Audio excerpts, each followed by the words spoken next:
Hello, everybody. Welcome to the Punch Up Pod with Lila and Pat, our Sunday night shit show. Pat, you wiping the sleep out of your eyes? How you doing? No. So like right before we were going to go on air and the whole time the intro was playing, I touched my eyes with something and it's just like they're like crying massive. I can't stop. I don't know what is going on, but I'll get it figured out. You want to take a break and I'll just thank everybody for being here and thank our heroes and heroes. Yeah, good night, everybody. Good show. No, I'll be all right. It's just you sure? Really bizarre. Is it like a little Tabasco sauce or something? Yeah, you know what? I just had some carnitas tacos, and maybe that was it. Somehow, look at your genius. Look at that. Oof. You want to go flesh them out? Let's do this section on Israel so it just blends right in. Let's show some footage, please. We will definitely, we'll get to the tears. They will be real. We will start with thanking our members, our pup heroes and sheroes. Thank you all so much for your support. You guys are amazing. We love you, and we are so happy to be here with you. So thank you. Thank you so much. I'm seeing, strike sabotage you. Go wash your eyes out. Like everybody wants you to be okay. I'll be fine. I think I'm getting over it slowly here.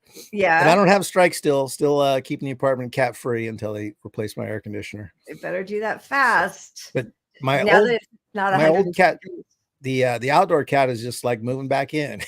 He's gonna be in for a shock soon. He's stoked. He's thrilled. Yeah. He has his face back. Another reason for you to cry, your favorite part of the show, is when I remind everyone, please, to make sure to like and subscribe and smash that notification bell. You're making me nervous with your eyes.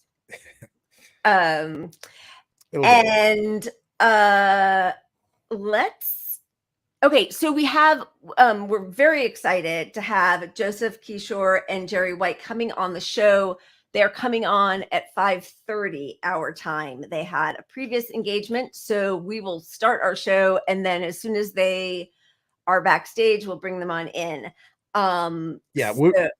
So get all your cat things and silliness out of the way now. We're going to be serious when they're on, but until then, we're just gonna fuck off for half an hour. We'll have just like a little bit of fun till they come on, and then we'll be serious and respectable and all that good stuff. Starting with, this is serious, but starting with our cheers, we are in crazy times in Germany, which has taken their ban on hate speech, which is the problem with mitigating free speech, by the way, but, nothing anti-Semitic, no hate speech, to mean even waving a Palestinian flag, which we know that is how the watermelon became a substitute, was because in occupied West Bank and Gaza, they were not allowed to fly their own flags. And so the watermelon became a symbol of that because it has all the same colors.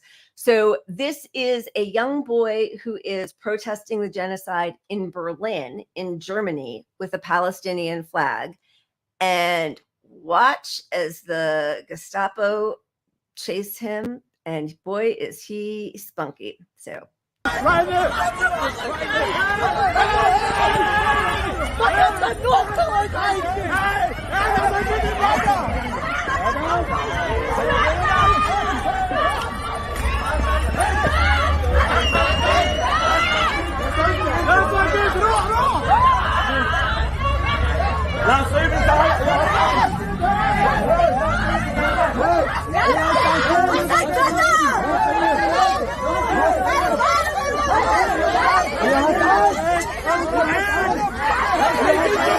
Lass das Ding los! Danke! Meine Minderjährigen! Sie nehmen meine Minderjährigen! Doch, dass sie gefordert sind! Sie nehmen meine Minderjährigen!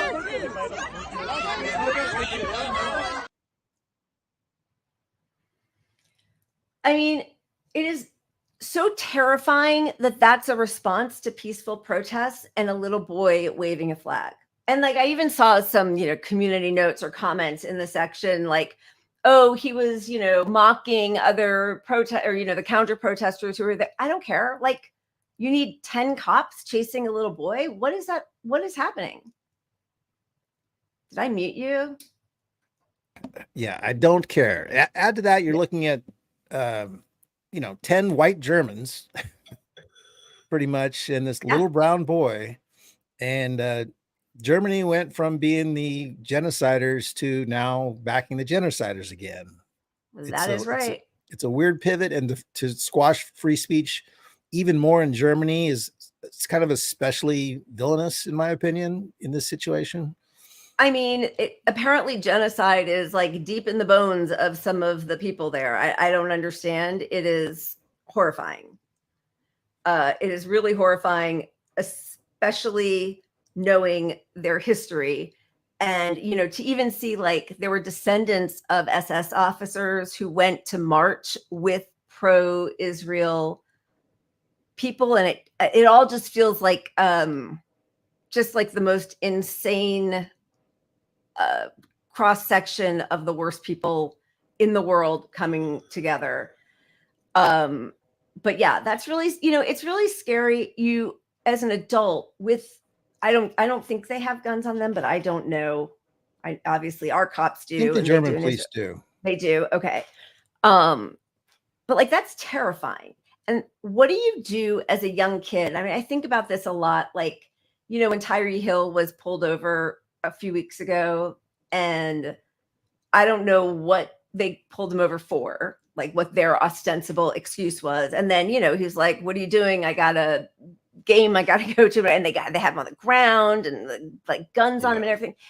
And then when he scored a touchdown a couple hours later in the game, his teammate they did a mock thing of like putting his arms behind his back and pretending to arrest him. And, I was thinking like when that kind of state violence is just a constant in your life, on some level you have to own it I shouldn't say you have to. I understand the response of almost like making fun of it, making light of it, because what do you do? Like that would terrify me. If I had cops coming after me like that, I would just like freeze and drop to the ground. I mean, I'm not a hero, but I don't know what you do when that's like you're just constantly the target. I didn't tell you this, but I was just listening to this on NPR. So occasionally on NPR, you get some good stuff, but they were covering the story of these kids that applied to this program that we have in the US. This was before October 7th and whatnot. And you had to have like, perfect grades as foreigners from other countries to come here. And basically they show you what it's like to be American, and they put them in this program. And 14 of them came from Palestine.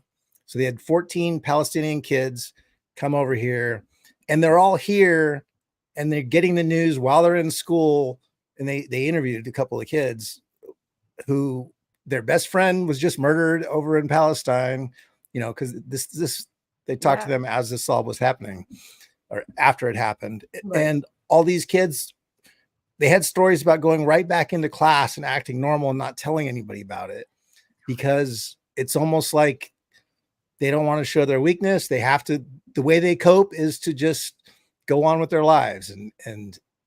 But these are teenagers, it's like, it's just so abominable that we ask people to do that, and I do see like lots of videos from Palestine talking about their resistance and trying to show, like people cooking for each other, dancing, playing soccer, having little birthday parties and trying to find moments of celebration, and to see them be able to muster a smile or any joy at all is really astounding. It's just, I don't know. I've had such a privileged life. And so to see what that damage must do to people, generational damage, what's happening right now all over the world, it's pretty awful. That's not the happy part of the show. Do we start with the wheel, which we will take off when we have Joe and Jerry here for a little bit, but they're not staying for the whole show, so we will bring it back. But do you want to start with that? Or yeah, right? Let's get the wheel going, and then we'll get back to Israel before they get on here with us. Okay. Here we go. Yeah, baby.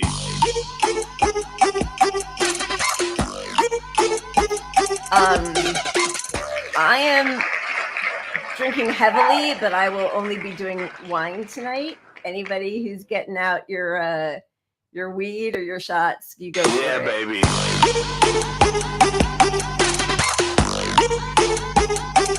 I promise you I will catch up. I swear. I'm starting slow. I was telling Pat right before we came on that Josh and I went out with Tina Desiree-Berg the other day, and boy, does she Yeah, baby. help me indulge. Oh, come on. All right, I'm taking it away. This is ridiculous, especially with we're not even doing shots. You are the best. Look, I'm removing this one. Removing just one, though. You still got to have a little. Yeah, Okay. baby.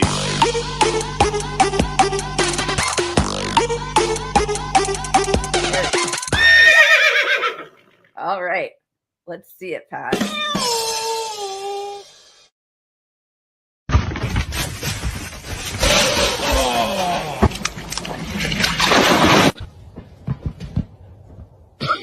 Get him. Oh my God! Took the best nap. Hello. Okay, who in this house wants to go for a car ride?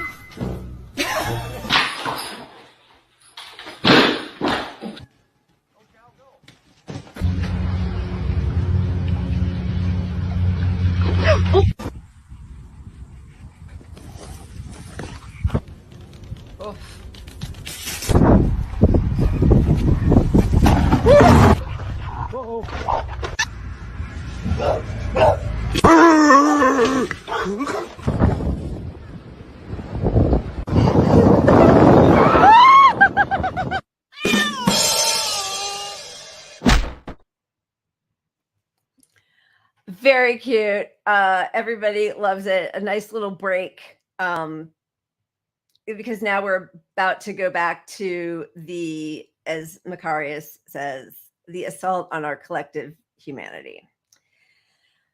Yeah, all where do we right. start with Yeah. this? Let's start with what's happening with the escalation into Lebanon, assaults, bombings. We are now being told that unfortunately the Gaza ceasefire is out of reach for Biden, mostly because he never sought it, but still pushing talks, but a breakthrough appears unlikely. That framing is insane. That's insane. You mean we're not going to get a ceasefire with the group that 2,000 says they tons. don't want a ceasefire? That Yeah. we just keep giving weapons to endlessly? That says they're not going to change a single thing they ever fucking do? Yep. And who also are trying to block a hostage deal. I mean, this is from Haaretz from 3 days ago. You won't see that in US papers, but yeah, it is very clear there is no hope for a ceasefire deal. There's no hope for a two-state solution, according to Israel. And with one phone call, the US could end all of this. And instead, yeah, Reagan did it. Yep, he did it. We know in 82 that Reagan called Begin, and this was again when they were assaulting, bombing Lebanon, and said, you just have to stop. And they stopped. And that was it. Half an hour later. They are our client state. That is it. They don't exist without our support. They need our financial support. They need our weapons support, military support, and they need our political cover, which isn't really working, but in the UN. So, well, Trump would be worse though. Okay, how? Just explain to me how. I mean, you have to really do some stretching to say how. They love to say it though. What would he allow that we are not allowing now? And here's the thing. I concede he's awful. I don't think he's a peacenik at all. I also think that he, the Abraham Accords, normalizing relations with Saudi Arabia, moving the embassy to Jerusalem, all of that set the stage possibly. But then we've had 3.5, almost 4 years of a new president who could have gotten us back into the Iran nuclear deal right away. He didn't like that deal, actually. Neither did Kamala. She actually also, when she was a senator, voted in accordance with the people who were against Obama reprimanding Israel. Biden could have gotten us back into the Iran nuclear deal, which would have been helpful. He could have opened up, not followed through, which is what he was doing on the Abraham Accords, which was basically kissing any hope of Palestinians having their own state goodbye, as we were going to arm and fund. I mean, we already do in different ways, but Saudi Arabia. But they did none of that. So, like, okay, just because Trump started it doesn't mean you have to double down on it. This didn't happen under Trump. It didn't.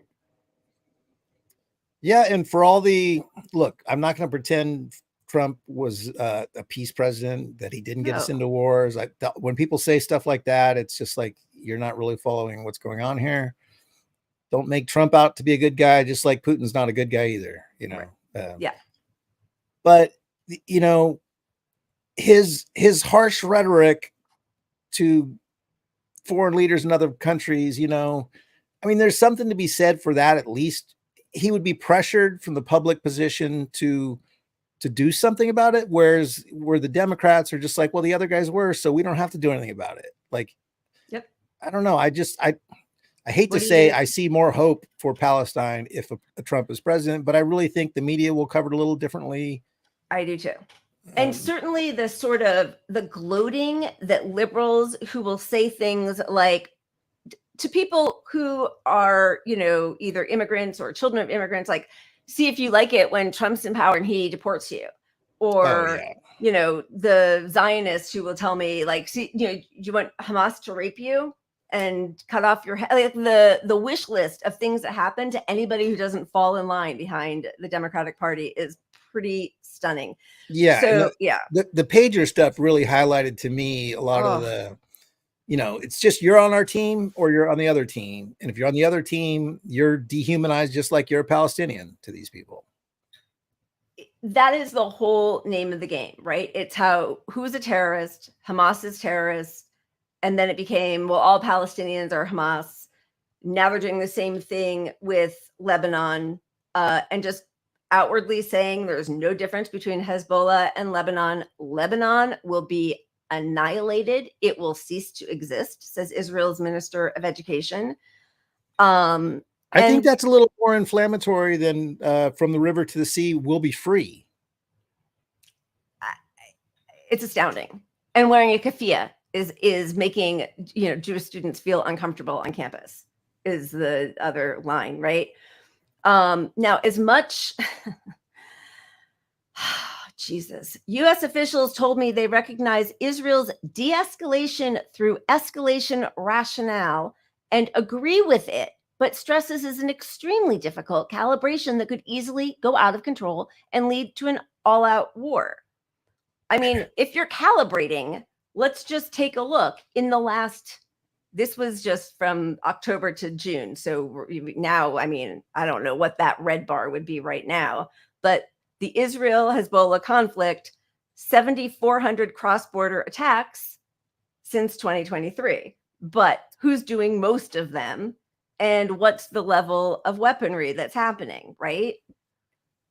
Yeah, and that famous strategy of de-escalation through escalation. I mean, like that's peace through strength, but they're rephrasing it. But it's even worse. You can't escalate a situation and then de-escalate it. Like, you know, that it just doesn't work. I mean, you're just creating more people. I mean, and by the way, even U.S. officials will say there is no military solution to any of this. It's a political solution, right? So as long as Palestinians are being dominated and subjugated, and now they're doing it to, you know, southern Lebanon, and I mean, they're expanding us into a full-blown regional war. I mean, it's horrifying because they want the U.S. to fight to get in a war with Iran. I mean, that's the whole game plan. But, you know, then we have the stenographers in in The our press. US media, right? So here's the New York Times. How Israel built a modern-day Trojan horse exploding pagers. The Israeli government did not tamper with the Hezbollah devices that exploded. Already in this framing, they're not Hezbollah devices. Yes, there were Hezbollah people who had them, but there were thousands of people who were doctors or children who were also affected by this. Not every pager went to a Hezbollah member. Intelligence officials say it was manufactured by them as part of an elaborate ruse. So there was a shell company that was a pager company that Israel started, I think in Belgium.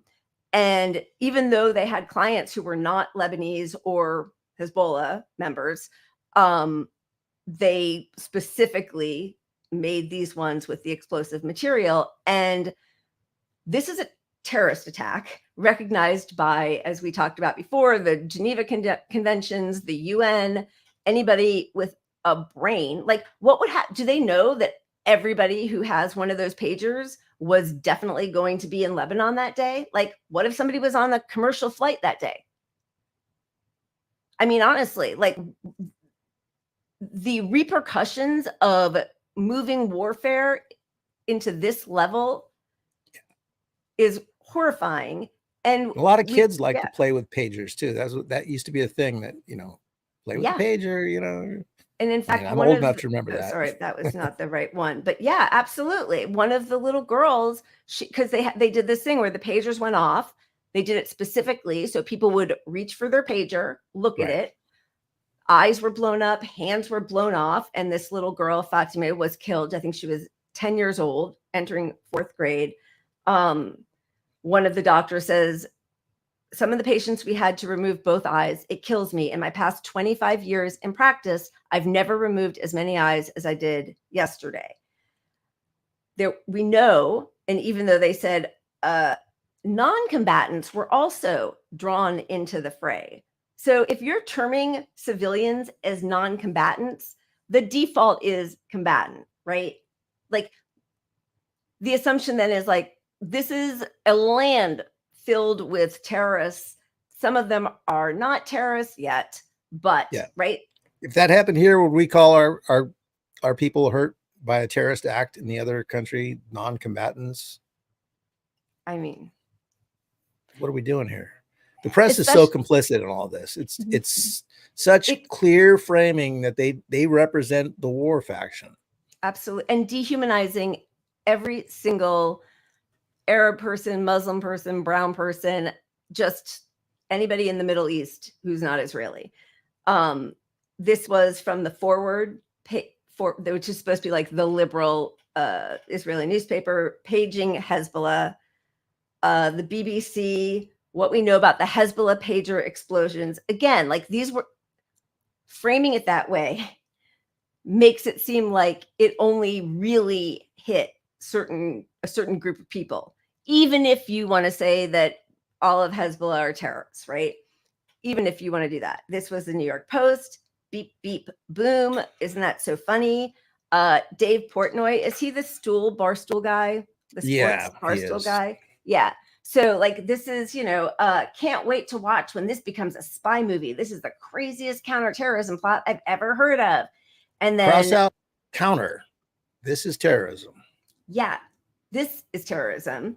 And there's Linda Yaccarino, who, by the way, is the CEO of X, Twitter, right there, who her response is a boom. Boom.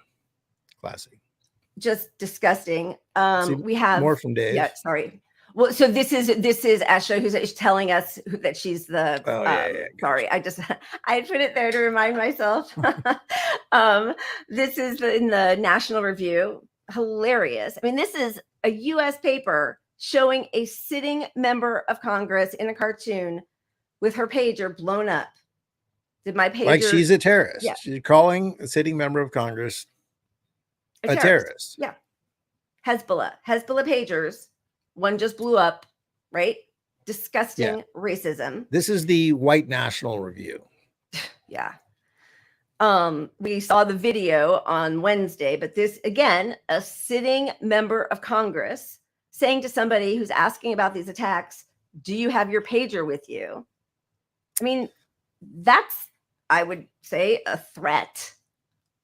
This is Ilya Shapiro, who is the director of constitutional studies at the Manhattan Institute, saying, beep, beep, when Ilhan Omar responds to, and we'll show this video, but Senator Kennedy being a disgusting racist in the halls of Congress. And he writes, beep, beep. I mean, the level of callousness and racism that we are encouraging in this country, it's abominable. I mean, truly just unbelievable. It's short, but this is so disgusting. So this is a Muslim American woman, Maya Berry, and they're talking about anti-Semitism and Islamophobia in the US. And he's grilling her. Do you condemn Hamas? Do you think they're terrorists? Do you? And she happens to think that Hamas are terrorists. He still isn't happy, and he just keeps pummeling her. So this is... One more time, you support Hamas, don't you? You support UNRWA and Hamas, don't you? Sir, Please. I think it's exceptionally disappointing that you're looking at an Arab American witness before you and saying you support Hamas. You know what's disappointing to me? I do not support Hamas. Bring yourself I do not support Hamas. You don't support UNRWA. You don't support Hamas. You don't. I was very clear in my support for UNRWA. Hezbollah, and you don't support Iran. You should hide your head in a bag. Your time has expired. Please.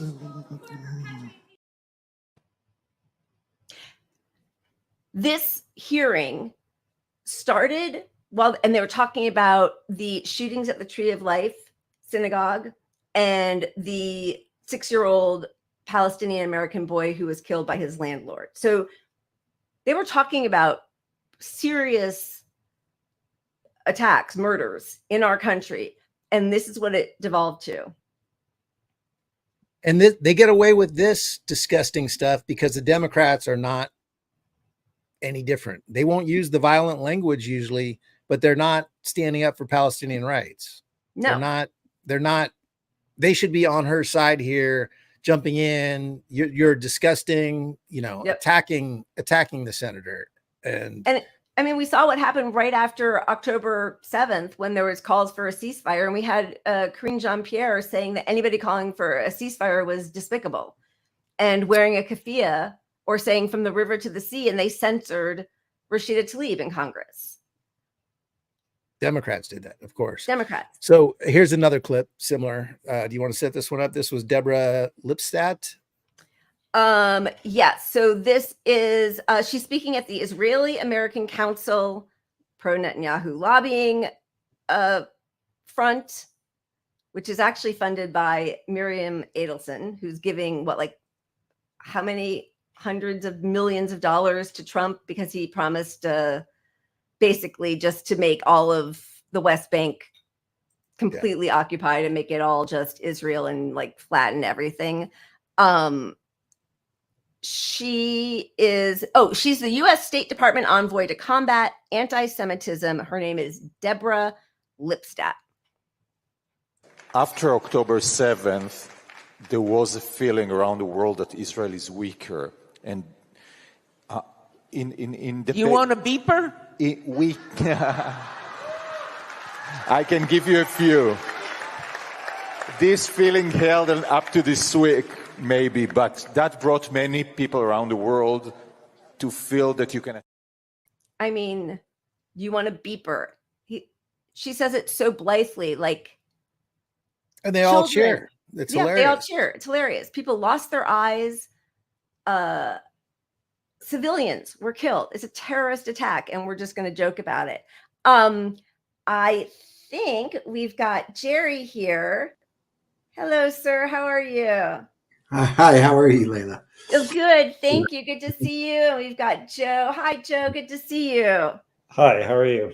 Good, thank you. We're so happy to have you all here. We were just talking about the disgusting terrorist attack on Lebanon last Tuesday, which was then followed by more bombs as people were burying their loved ones. And this time it was walkie-talkies, and just the disgusting humor with which our media and our elected representatives, and obviously many other people in public life, are describing this as if it's some, James Bond movie. And the dehumanization that's happening is pretty astounding. I was watching some of what you showed. I had seen earlier the statement by Lipset and the jokes which are being made. I mean, one is struck that, there's a certain sort of barrier is being crossed, or has been crossed. And obviously the genocide in Gaza, which is now 11 months on, has been, it's a sort of new turning point. But the level of criminality of this sort of naked celebration of just complete violations of all legality. I mean, Israel is a criminal regime, but of course, it's not just a question of Israel. I mean, I think, as you were indicating, I mean, this is a government which is financed, politically backed, and everything it has done is justified by the entire political establishment. Right. The Biden-Harris administration, the Republicans. I mean, there is. I mean, one is struck a certain. It expresses a turning point. But I think one of the points that is very critical that we've been stressing in our election campaign. Well, if I could say that, I think there's sort of two elements of this campaign which are dominating. One is the explosion of imperialist war. And even as this is happening, I don't know if you had a chance to speak yet about, but the United Nations is meeting this week. Netanyahu is actually going to be again in New York, but it's also be dominated by the escalating war against Russia, which really threatens to develop into a nuclear conflict and poses a danger to all of humanity. So you have, on the one hand, the escalating global war, and on the other hand, the normalization of fascism, which I think has to be seen in this context too. I mean, what the Trump and Republicans are doing, the stoking of really the most outrageous, vile lies, and sort of the Hitlerite big lie over what's happening in Springfield, Ohio. I mean, again, you have a certain, the crisis has reached a certain level, and it's expressed in different forms. And what is really a crisis election now, 6 weeks out. And then I would just make the point that the other side of it, and I hope we'll get a chance to speak about it today, is the working class. And Jerry was just in Washington, a massive strike taking place of Boeing workers, and it really that points to the other side, the basis for putting an end to this filth and the social system that produces it. Yeah, because there's no way out with the two parties that we have as our major parties, right? Like, all of the disgusting things that Trump says about Haitians could only be said coming on the heels of an administration who's now deported more Haitians than Trump did. That at the beginning of his administration, Biden's border patrol were on horses whipping Haitian migrants, like a scene out of some historical drama, right? Like, these things go hand in hand. And as the Democratic Party just keeps, theirs is just a more polite version, which is why they can accept somebody like Dick Cheney into their party with honor. But somehow Trump is a bridge too far, Mm-hmm. Well, there is, though, however, there is a new quality in the emergence of what is an American fascist movement. I mean, obviously, as you say, both parties are deeply concerned about the opposition to war and social inequality. But you have now the open incitement of anti-immigrant violence. You have the sort of essentially, the spoiling of the American blood. You have J.D. Vance saying America is not based on abstract principles like all men are created equal, but our ancestral heritage. And this is something that is very new. And now, of course, the fact is that Trump has been able to benefit immensely from the fact that the Democrats have gone after the immigrant workers. They've done nothing to stop the rise of Trump. And of course, they're both terrified of a movement, from below. And in each of their ways, they're seeking to deal with that. But this is real. I mean, the incitement of violence is really something. If I could just make a point out, because I would push back or perhaps pour a little cold water on, because I was watching some of the earlier discussion, the idea that, perhaps Trump would be better for the Palestinians. I mean, first of all, just on Trump's own position. And by the way, I saw the Hamtramck mayor has endorsed Trump. I mean, they are trying to exploit the fact that there is such enormous hatred justified for an administration that is dripping in blood from this genocide. The Trump campaign is trying to exploit that as well. Right. But just in terms of the actual position of Trump, it's no less or in any way of supporting the genocide. But this is the Republican Party, the Trump movement is viciously reactionary, imperialist. This is not in any sense an anti-war. I mean, it is a viciously the Socialist Equality Party is not among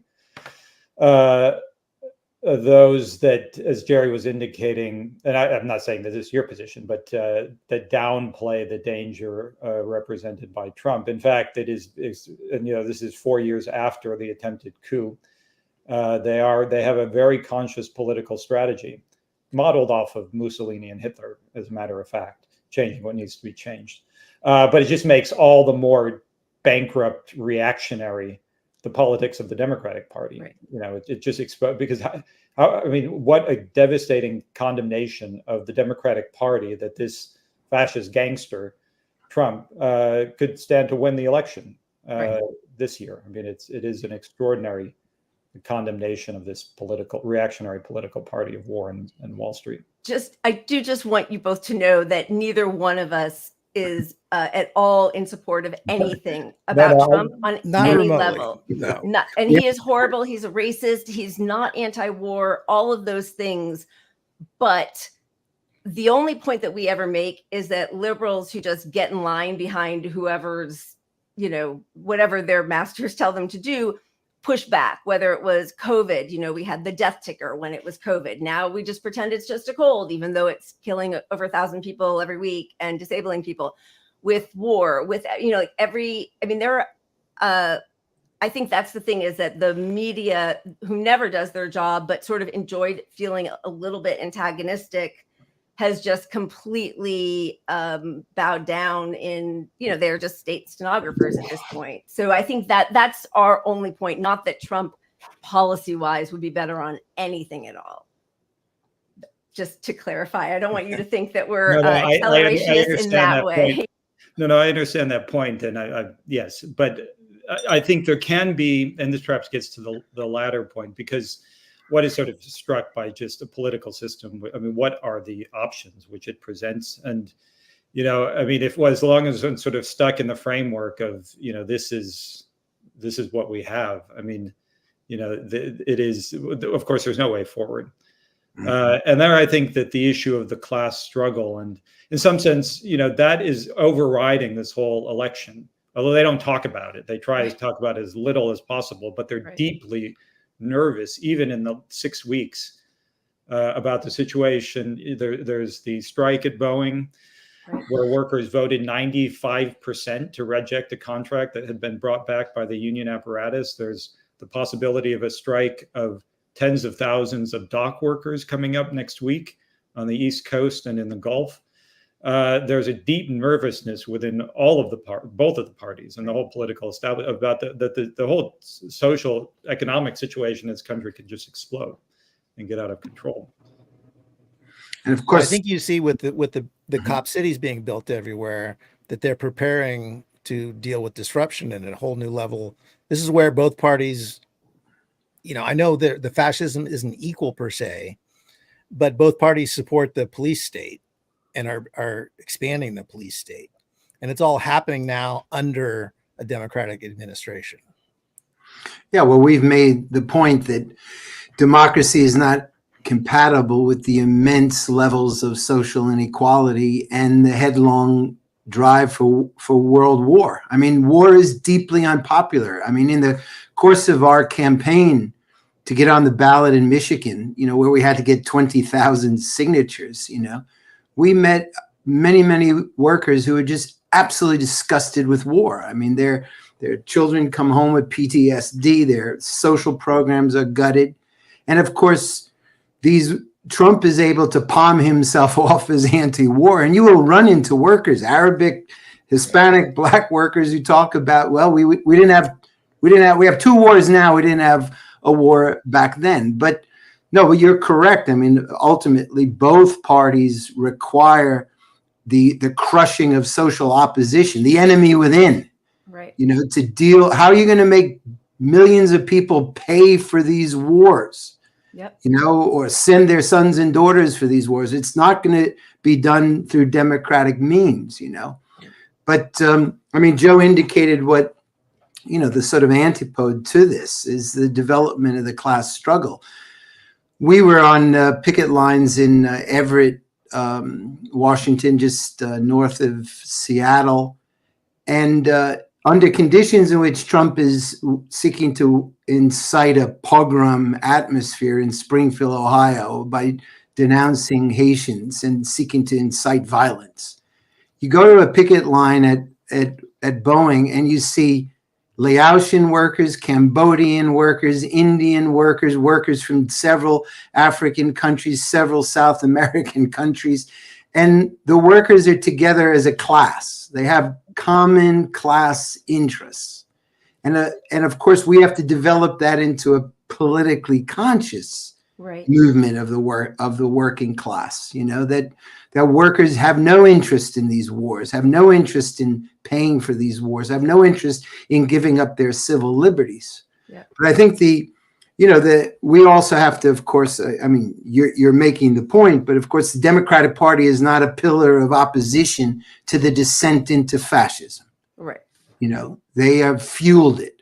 All these areas have been economically devastated. I mean, the homeless crisis in Seattle is devastating. Yeah. That's because people will tell you that they're paying $3,000 a month in rent, and that the private equity firms want to buy houses up and rent them for $5,000. And these are young workers who are hiring it at $20 an hour at Boeing, building airplanes. So insofar as there isn't a political solution, of course, that's what the SEP is fighting for, to answer the problems of social inequality, the economic distress. Then, of course, Trump is able to exploit that. Exactly. And divert it into hatred of immigrant workers. And of course, we have to battle that. We have to pull the rug from underneath these fascist demagogues. And of course, the Democrats won't do that because that means raising class issues, and they're far more concerned about a movement of below than making a deal with Trump, as they have continuously. And Dick Cheney, welcoming him into the party like he's some great honor. I mean, this thing that I keep hearing constantly repeated, they all got the talking memos. We've never been so divided as a country. And as you're saying, I don't see that. I mean, yes, there are some yahoos on different sides, but for the most part, as you said, on the picket line, there are people from all different backgrounds coming together. And we know what's very important to people. It's not going to war. It's having health care. It's being able to put a roof over their head and food on the table. And those policies are immensely popular across the spectrum. And so when people say we've never been so divided, it's because they want to focus on the few things, that the social programs that will never affect the politicians, that don't affect their pocketbooks, right? Like, then you can talk about the horrible things that, JD Vance and Trump say, and they're horrible, they're disgusting, or, while claiming that you believe that everybody has a right to health care. How can Joe Biden say those words? Like, what are you talking about? Right. So that disconnect, and with a corporate media that just never calls them out on any of this, because they also are paid by the same people. And so, sorry, that was my long way of saying the thing is, though, is people, normal, regular, everyday people that I meet are very worried about a Trump presidency, which is probably, I think, a little bit of why Pat and I it's not because I'm not worried about a Trump presidency. I'm incredibly worried about it. I'm also worried about a Kamala presidency. So when it's always like, but we just have to get her in because otherwise it's going to be total fascism. What is your response when people say things like that? Well, the basis for developing a movement against fascism, and it's necessary. There has to be a fight against it.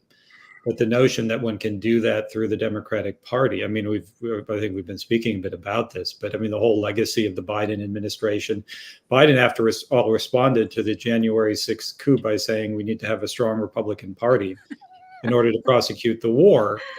And well, what has come of that? You know, and as you know, and they have their central priority is an escalation of global war. I agree with the point about, you know, the idea that they're not defending democracy. They just, in addition to Cheney, there was a 700 CIA military ex-generals, et cetera, who just signed a letter endorsing Harris. It includes people like John Brennan and Michael Hayden, the architects of torture, CIA torture. You know, these are the great defenders of democracy. You know, of course, they're not backing Harris because they're defending democracy. They're backing Harris because they want to escalate the U.S.-NATO war against Russia and Ukraine. Right. And they have concerns over Trump and foreign policy. Right. They don't want any disruption of that. Right. That's, you know, that. So the idea, though, that you can, what is the most critical, what is necessary to, above all, and this is why we're running, is there has to be a political articulation of the interests of the working class, independently of the Democrats and the Republicans, and a development within the working class of an understanding that it's fighting capitalism, that it has to fight capitalism. And without, you know, the development of a political movement in the working class, the tendency is continuously to the right. And whatever happens, because after all, Trump is also not just thinking about the election. Right. You know, and first of all, they're already putting in place measures to deny the results. Right. You know, there's a latest development in Georgia where they're going to delay the vote so they can say that they won, even if they did. I mean, all sorts of things. The Republicans are going to control many states, whatever happens. You can have a situation. I mean, what is going to happen over the next, 2.5 months is going to be extremely explosive.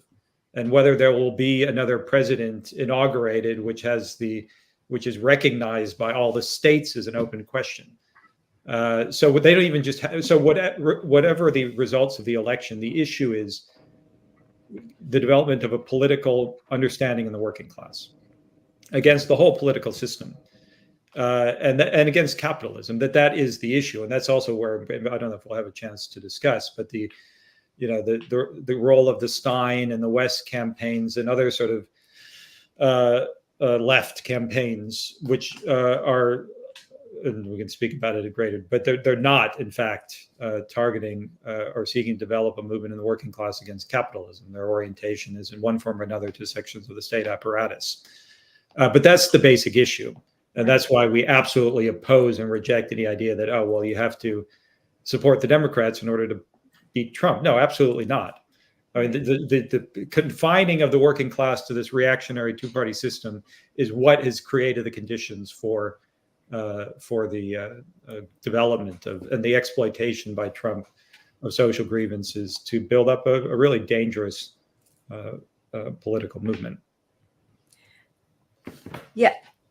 I was going to ask you, because the Democrats have managed to skirt the primary process entirely, and granted, we know the progressives on the debate stage are just paying lip service to the working class movement on the left, largely.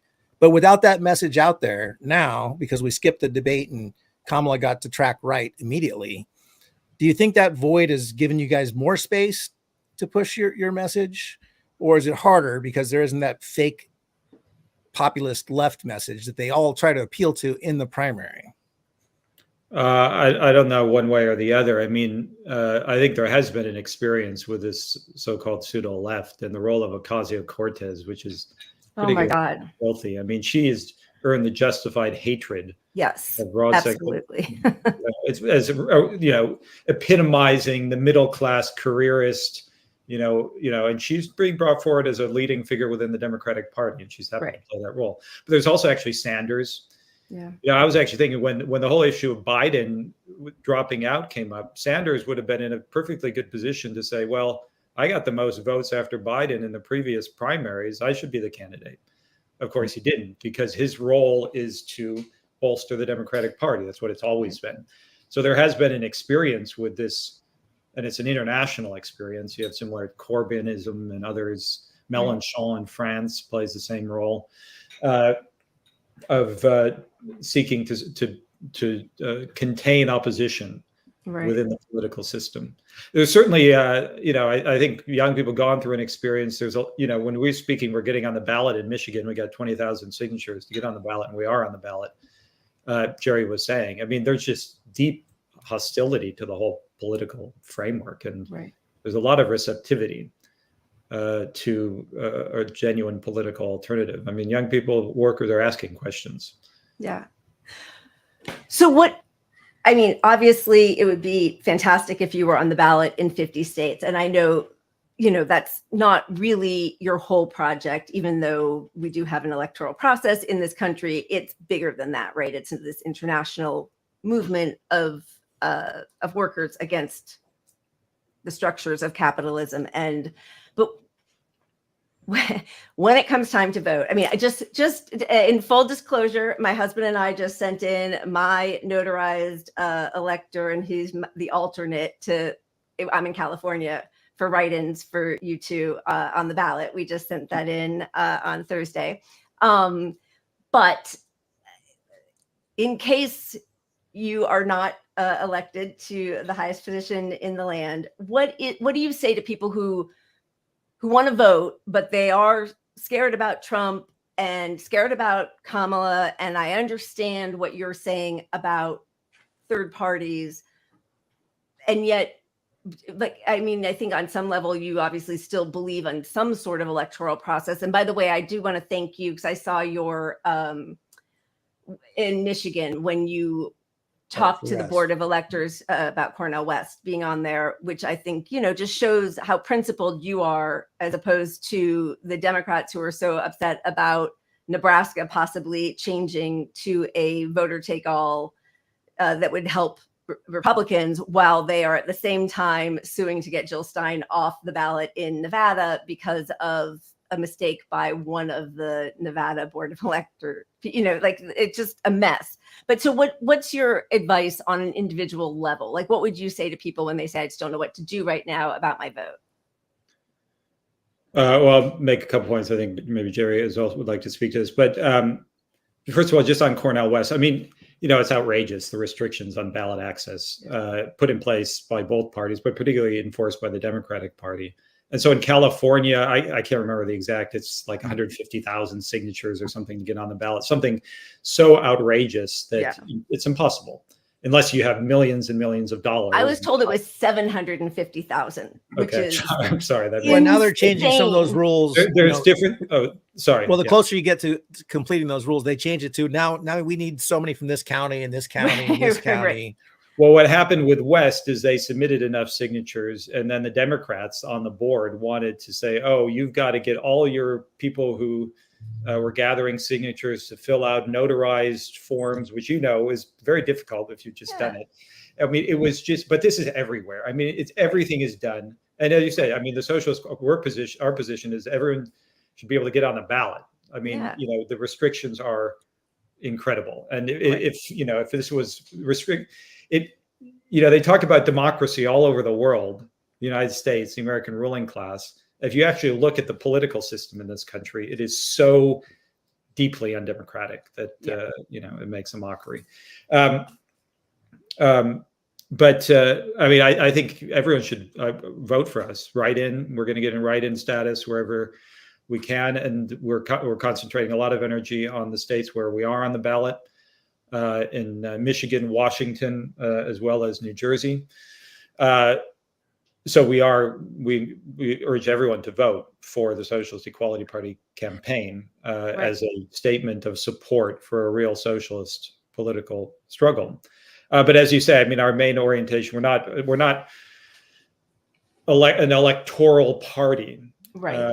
And we don't promote the myth that, Jerry and I are going to make it into the White House and then we're going to make everything better. Right. What is necessary is a movement, mass social movement, right, of social struggle in the working class, to fight against the war, to stop de-escalating global war, which threatens nuclear annihilation. Really, I mean, they're talking about letting Ukraine use U.S. and UK weapons to fire deep into Russian territory, which Russia has threatened will mean all-out war. The genocide, now Middle Eastern war, which you were discussing, the war against Iran, which is what is ultimately the target of the brutal criminal attacks on Lebanon, right, and the fight against fascism, which is a real danger. But this is the issue, and so we want everyone to vote for us, but we really want workers, young people, to join and become involved in this political fight, because it's what's necessary. Yeah, I mean, we are certainly, as Joe indicated, urging everyone to vote for us because it's a politically conscious act. It's a class conscious act, and to reject quite consciously the bourgeois parties as well as the middle class parties. I mean, after all, the Green Party is the most pro-war party in all of Europe, and I remember quite carefully the Yaksha Fischer, who is the Green Party foreign minister in 1999 that sent German troops overseas for the first time since the end of the Second World War. These are not parties that are fighting to build a movement in the working class. They're not fighting to overthrow capitalism. They're seeking to sort of make capitalism a more humane system. And it's proven to be a complete bankrupt program. All of them support austerity. And as a matter of fact, they support a tax on immigrants. I remember Ralph Nader in 2000 was their candidate, in the Green Party candidate in the United States. And he was joined with Pat Buchanan, Nixon's speechwriter, had a front page interview in Buchanan's magazine of Nader. And he was going on and on about, we don't have enough resources within the United States to accept more immigrants. Right. And it was back in the late 90s where they started saying there's no longer left and right. That's an obsolete term. It's just those who defend national sovereignty and those who are globalist. So I asked one of the leaders of the Green Party, does that include Le Pen? Is he one of your, and this was the father of Marine Le Pen. Right. And he said, yes. And the fact is that the petty bourgeois pulled in all different directions, and we're fighting for the development of a class-conscious movement of the working class to unify across all national boundaries and to fight for a socialist solution. I mean, again, just to remark about Michigan, many of these places that workers are voting for Trump, these guys voted for Barack Obama and voted for Sanders. Right. And then Sanders tells them to vote for Hillary Clinton, and they said, forget about it, you know? But the social crisis in these areas is so devastating. Yeah. And it's completely ignored by the Democrats. They're part of it. They're overseeing it. Yeah. I was in Western Michigan, and I met a social worker, and she said, look, they undercount homelessness in this region because they don't count the people living in the woods and living in storage containers. Right. So if you have all this pent up anger, and if you don't have a political program to solve these social problems, unite the working class internationally, oppose the national chauvinism that the United Auto Workers Union or the IAM is their nationalist poison for years, telling workers their cause of their unemployment are the Japanese. So now the Mexicans and the Chinese. If you don't build an alternative, then that social anger very dangerously can be turned in a fascistic direction. Yeah. And that always goes along with war. Yeah. That's the whole history of the United States. The development of Jim Crow segregation corresponded with the Spanish-American War. They were worried about the populist movement and poor blacks and poor whites uniting, and they promoted this. And it's happened in every chapter as American imperialism heads towards war. So though, just to sum up, we're fighting not just in the election, but for the aftermath, to build a political consciously political movement of the working class. Well, thank you. I mean, it's the one thing that gives me any hope. I know that originally we were going to talk about an upcoming event, but I think that hasn't been completely solidified yet. So where should people follow you? What's the best way for people to proceed right now? Follow you on social media and websites, and tell us where to find you. Well, our main website is socialism2024.org, which has all of our statements and also the links to follow us on social media. So you can go there. I would encourage you to go right now and certainly review the videos that we posted, the statements. As I think Jerry just got back. He was in Seattle for a week or more, 10 days now, Jerry. Speaking with workers, there's a lot that's coming out of that, and so you can socialism2024.org. Okay, and we'll put it in our description also, just if people haven't put that down. Are there any final thoughts that you want to leave people with? Give us a moment of hope. Normally, I find it in my glass of wine, but we have you two wonderful gentlemen here, so we're looking for something. Well, I mean, it is a really if you look at the situation, it can appear bleak. Yeah. And I mean, the genocide has been a experience for millions of people all over the world, and the fact there's been mass protests and it's still going on. Not only is it still going on, it's expanding. 11 months. We'll soon be coming on a year of this. I mean, it is extraordinary.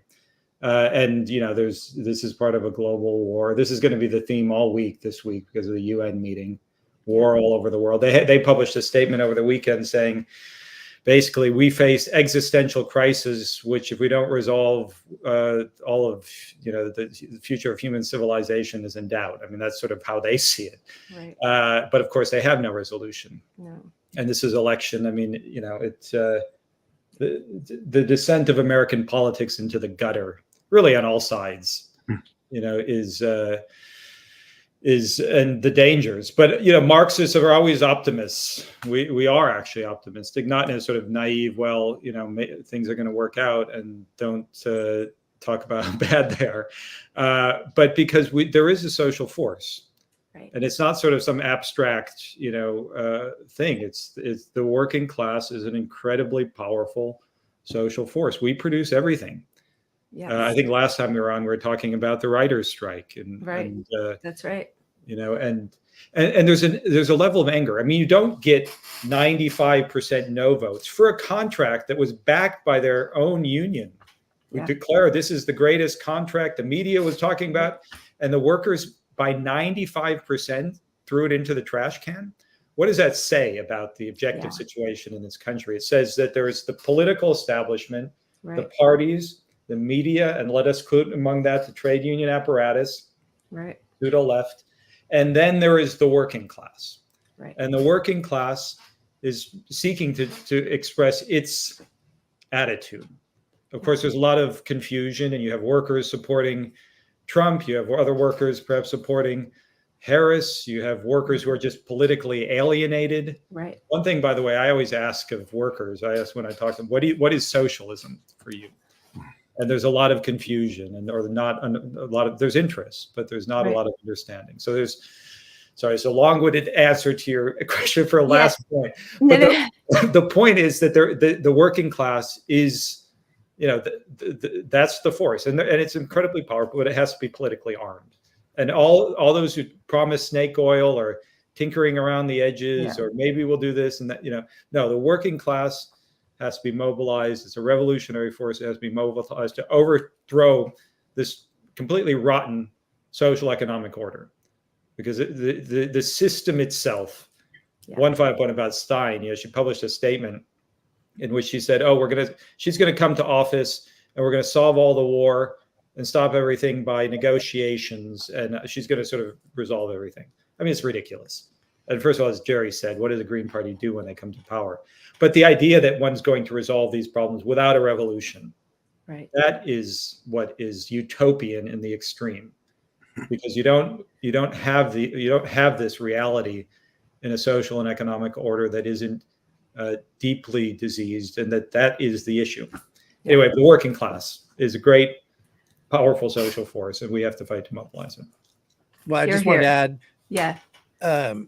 you know, when I look for optimism, the only place I see optimism is in the working class struggles. It's the only place you're going to see wins these days, and it's a movement that's growing. So I think, you know, leveraging that working class beyond just the issues of their income and their job to the rights you should have, and intersectionality across all the issues that we're fighting for on the left is the next phase. And that's why I appreciate you guys growing a movement beyond electoral politics. Yeah. By the way, I was just shot a video which we'll be posting in the next few days on. Since I was in Seattle, I marked the 1919 general strike in Seattle, where the dock workers, actually just a few weeks before the strike took place, dock workers, totally inspired by the Russian Revolution, began to stop the shipment of arms to the white armies that were seeking to overthrow the Soviet rule in Russia. And then soon after, a shipyard strike began, and of 35,000 workers, another 65,000 went on strike to support them. And it was, you know, when we talk about the working class and our confidence and optimism doesn't arise because of the present level of consciousness. Workers, as Joe indicated, can have all sorts of confusion. It's not what the working class thinks of itself, it's what it is. And it is a revolutionary force in society. It's the only class that has no interest in a fatherland. It's a global class. It's engaged in the social process of production around the world, which comes into conflict with the private ownership and accumulation of all the wealth collected by workers. By the way, Boeing is a perfect example. You have the drive for profit is completely sabotaged safety. And the workers at Boeing know it. They're constantly complaining about cutting corners. You're going to kill people, they said. And yet the profit drive is what prevents any rational organization of production or distribution. So that's where our confidence, you know, comes from. And but the working class needs a leadership, and we have to build such a leadership. It has to be based on the lessons, all the lessons of history. If I just might make one counter to what my previous point, we were optimistic, but there's not an infinite amount of time either. Yeah. David North, the chairman of our party, the Socialist Equality Party, made the point in a recent meeting. At this point, there isn't a lot of time. Right. And the situation is, you know, it is extremely dangerous. Yeah. And, you know, I would encourage anyone who's watching, if this is what we're doing in our election campaign, to take up this fight. We want workers and young to join the Socialist Equality Party, go out and fight for a socialist leadership in the working class, because without that, well, you know, we know where things are headed. And, you know, it's not a question of reading the tea leaves. We see it developing throughout the world as we speak. Yeah. So absolutely, it's an urgent task. It is urgent. It is urgent, but there is hope. And thank you both. Really appreciate you both coming on. Love to have you back again. And, you know, anything that you would like to let us know, any event or anything, let us know. We'd love to promote it also. Sure, we'll definitely do that. And thank you, by the way, for serving as a elector. We really absolutely. It was my pleasure. Totally. Thank you. And thank you for having us on. Thank you, gentlemen. Thank you both. Thanks. Bye. Good night. Thank you. Yeah, the hoops that you have to go through, and you know, I was happy to do it, but like, you know, Josh and I work from home, so we could go fill out the forms and get them notarized, and then you have to pay for them and all of that kind of stuff. You know, there's no way that you can do that, replicate that at a grand scale in this country. It is just the burden of fighting a duopoly is immense. And that is the whole structure, the whole game right there. Yeah. Well, I do appreciate that those guys, you know, they, even with their differences, they came and spoke for West. They mask. They're the only COVID folks good on COVID at all. Yeah. And they're great 100%. On it. I'm on it. It's one of the biggest working class issues. And it's really depressing that even the Greens that I do like the Greens. Yeah, me too. Locally. But yeah. They're not very good on it. So yeah. SEP No, I is know much better on COVID. Yeah, they really are. And you know, see, I do think it's like the inherent conflict in capitalism, right? It's like the same CEO class that shepherded us all back to work and were bragging to their board members at Pfizer that because they were going to get rid of mask bans, their Paxlovid stock was going to go way up at Pfizer.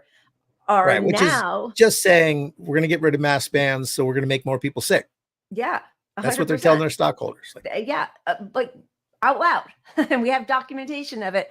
But now, like The Economist, Business Insider, they're the ones sounding the alarm that the workforce is being depleted. And, you know, it's the same people who wanted everybody back to work and the urgency of normal, and we got to get the economy up and running. And that is the inherent conflict in capitalism, right? Like you just cannot go for those. There is not infinity profit to be had. It's a zero-sum game. We are killing the climate, right? We're killing our workers. Yeah. They still need workers to exploit.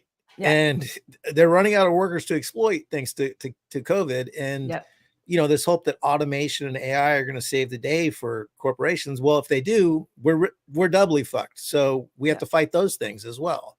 100%. You know, thank you all for saying all of these wonderful comments. And I didn't want to put anything up when they were on because of the way the screen is. It would have covered half their faces, and I'm sorry. And I was feeling distracted, but I really appreciate all of your comments, and we will go back and read them. But thank you. That's so nice. And we're incredibly grateful that they were able to come on. So thank you all. What is that? Okay. What is that? Time for a little joy. Yeah, baby. Oh, look at that. Look at that.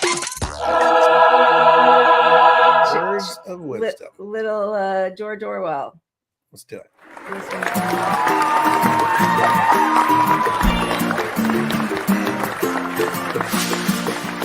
I think that allowing for the book being, after all, a parody, something like 1984 could actually happen. This is the direction the world is going in at the present time. In our world, there will be no emotions except fear, rage, triumph, and self-abasement.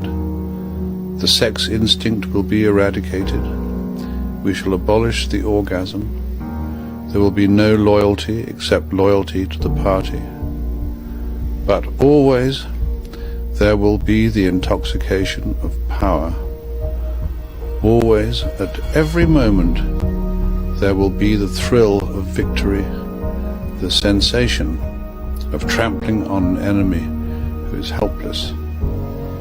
If you want a picture of the future, imagine a boot stamping on a human face.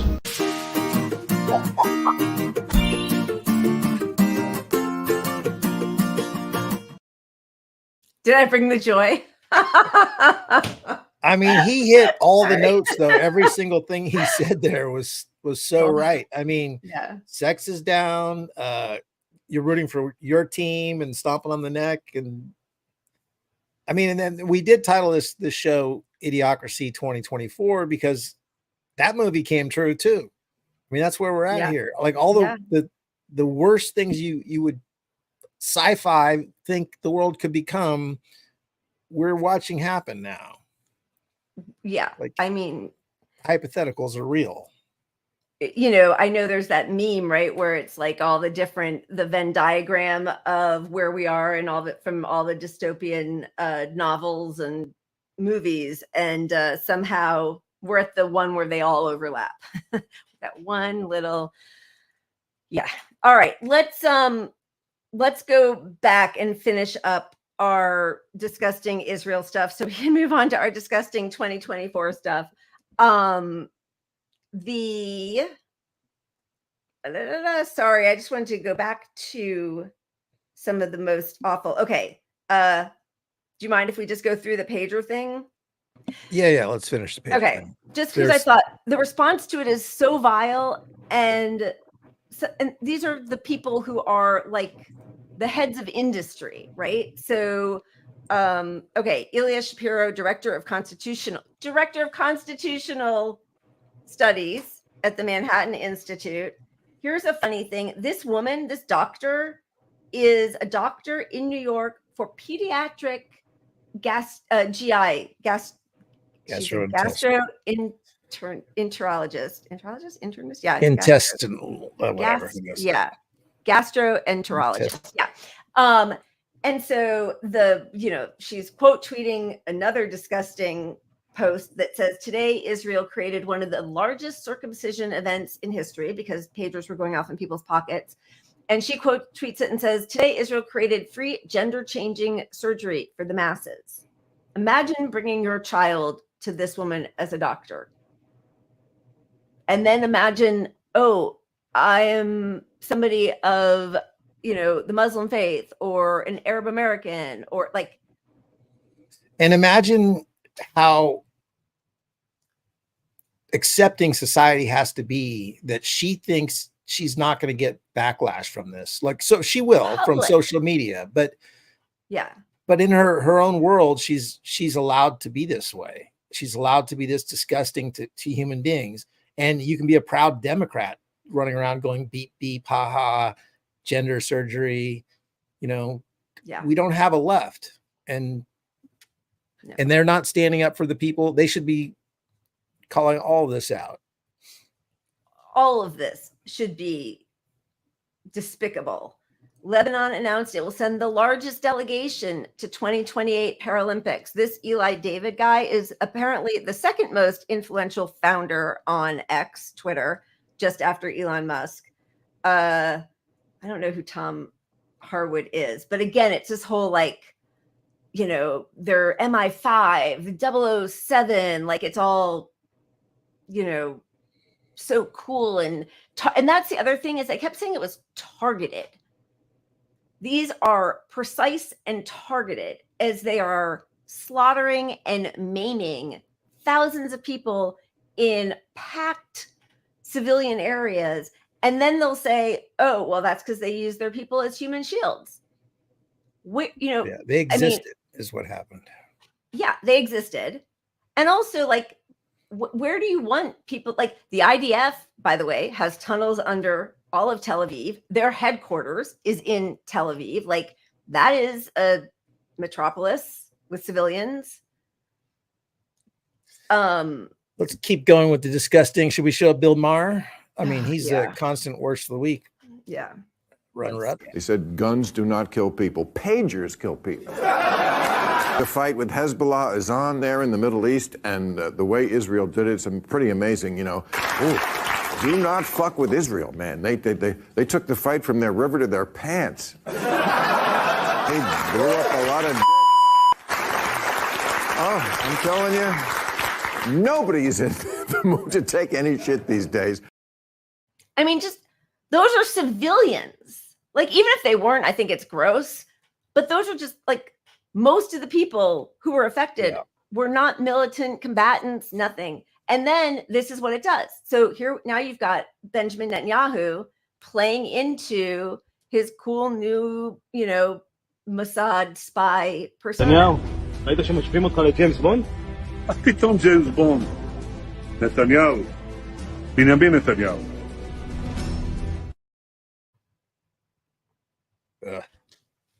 I don't know if you know this, but I watched CNN yesterday, and sorry, they're now showing Bill Maher real time on CNN. Oh, that means we could show it, right? Or are they licensing it? I bet maybe. I don't know, but he's such an establishment shill ultimately, and the show is so beneficial for the establishment that CNN is now airing it as part of their regular stuff. So. Yeah. I mean, he's made a career out of being an enormous Islamophobe. Yeah. Just racist, disgusting Islamophobe.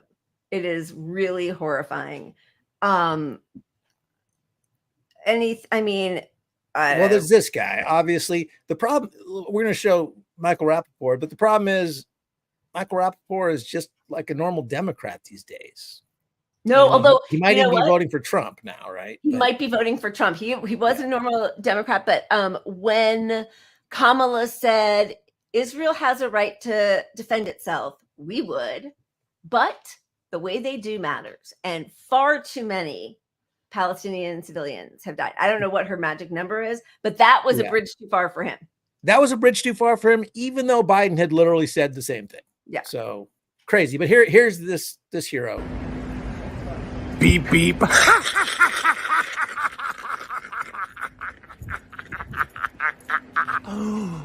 Beep, beep.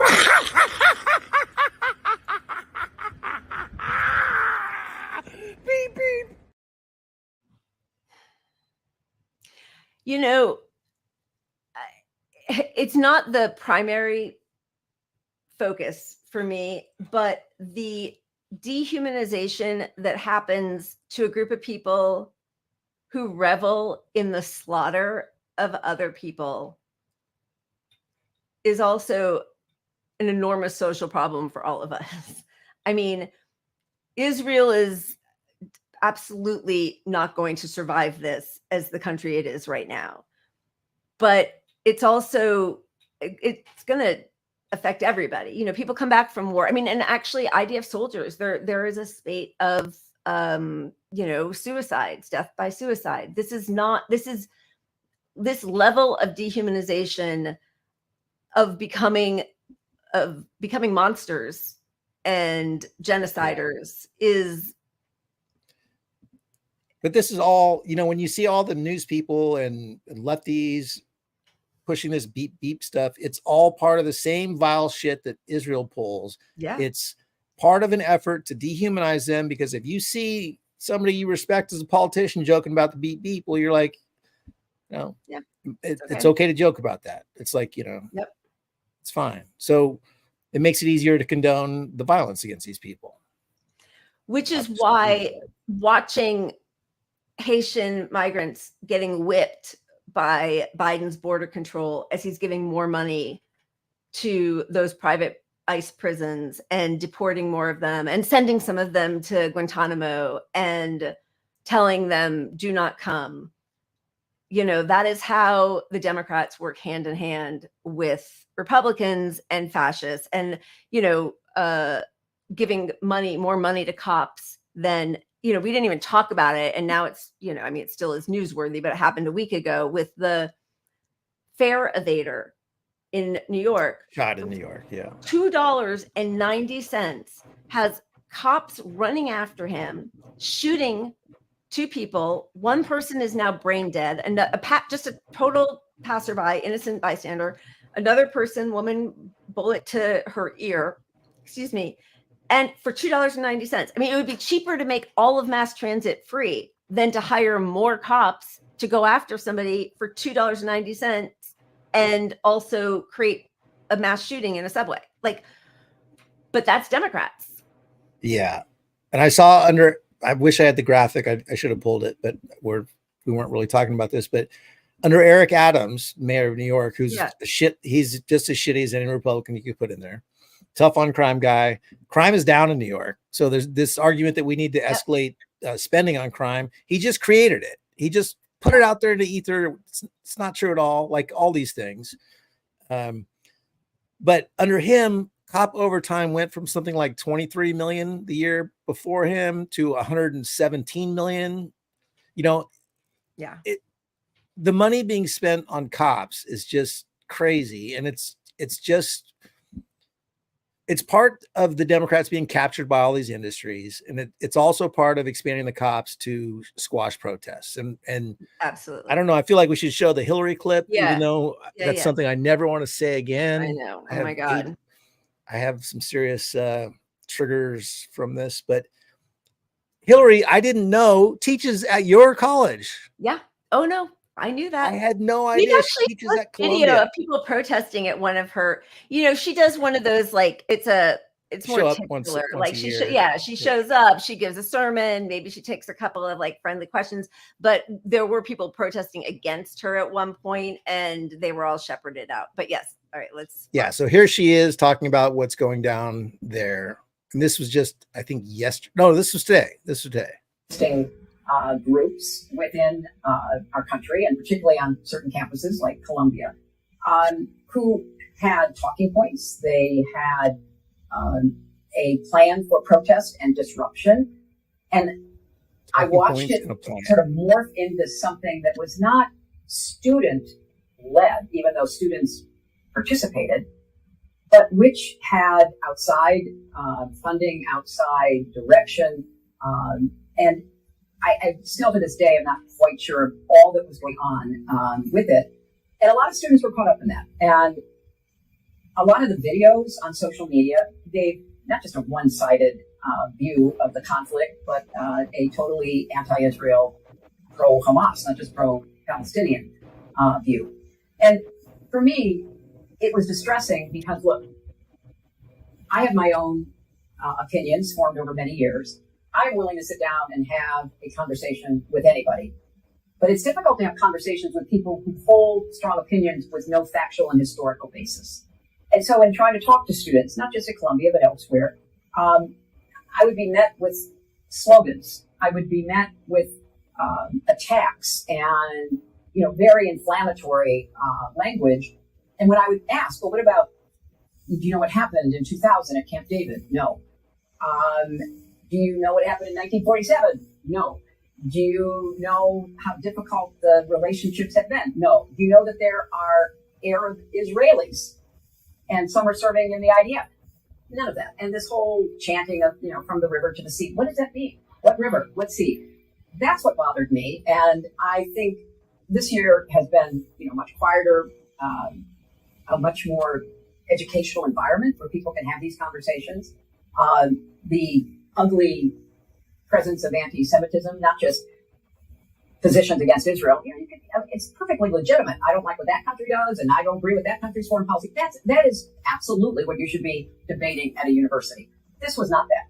This was screaming at students who were Jewish. It was blocking their entry into classes or into club activities. It was nasty.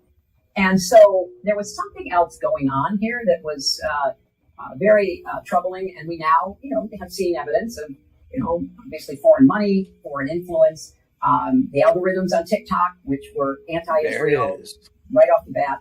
And so I think that a university particularly has an obligation to, of course, protect free speech, but also to protect students against harassment and against the kind of behavior that interfered with their learning. So that's where we are now.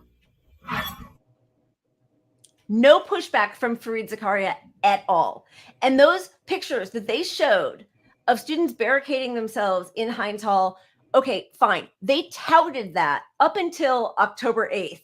That was touted on the university website because they did the same thing during the Vietnam War, protests against the Vietnam War in 67, 68 at Columbia.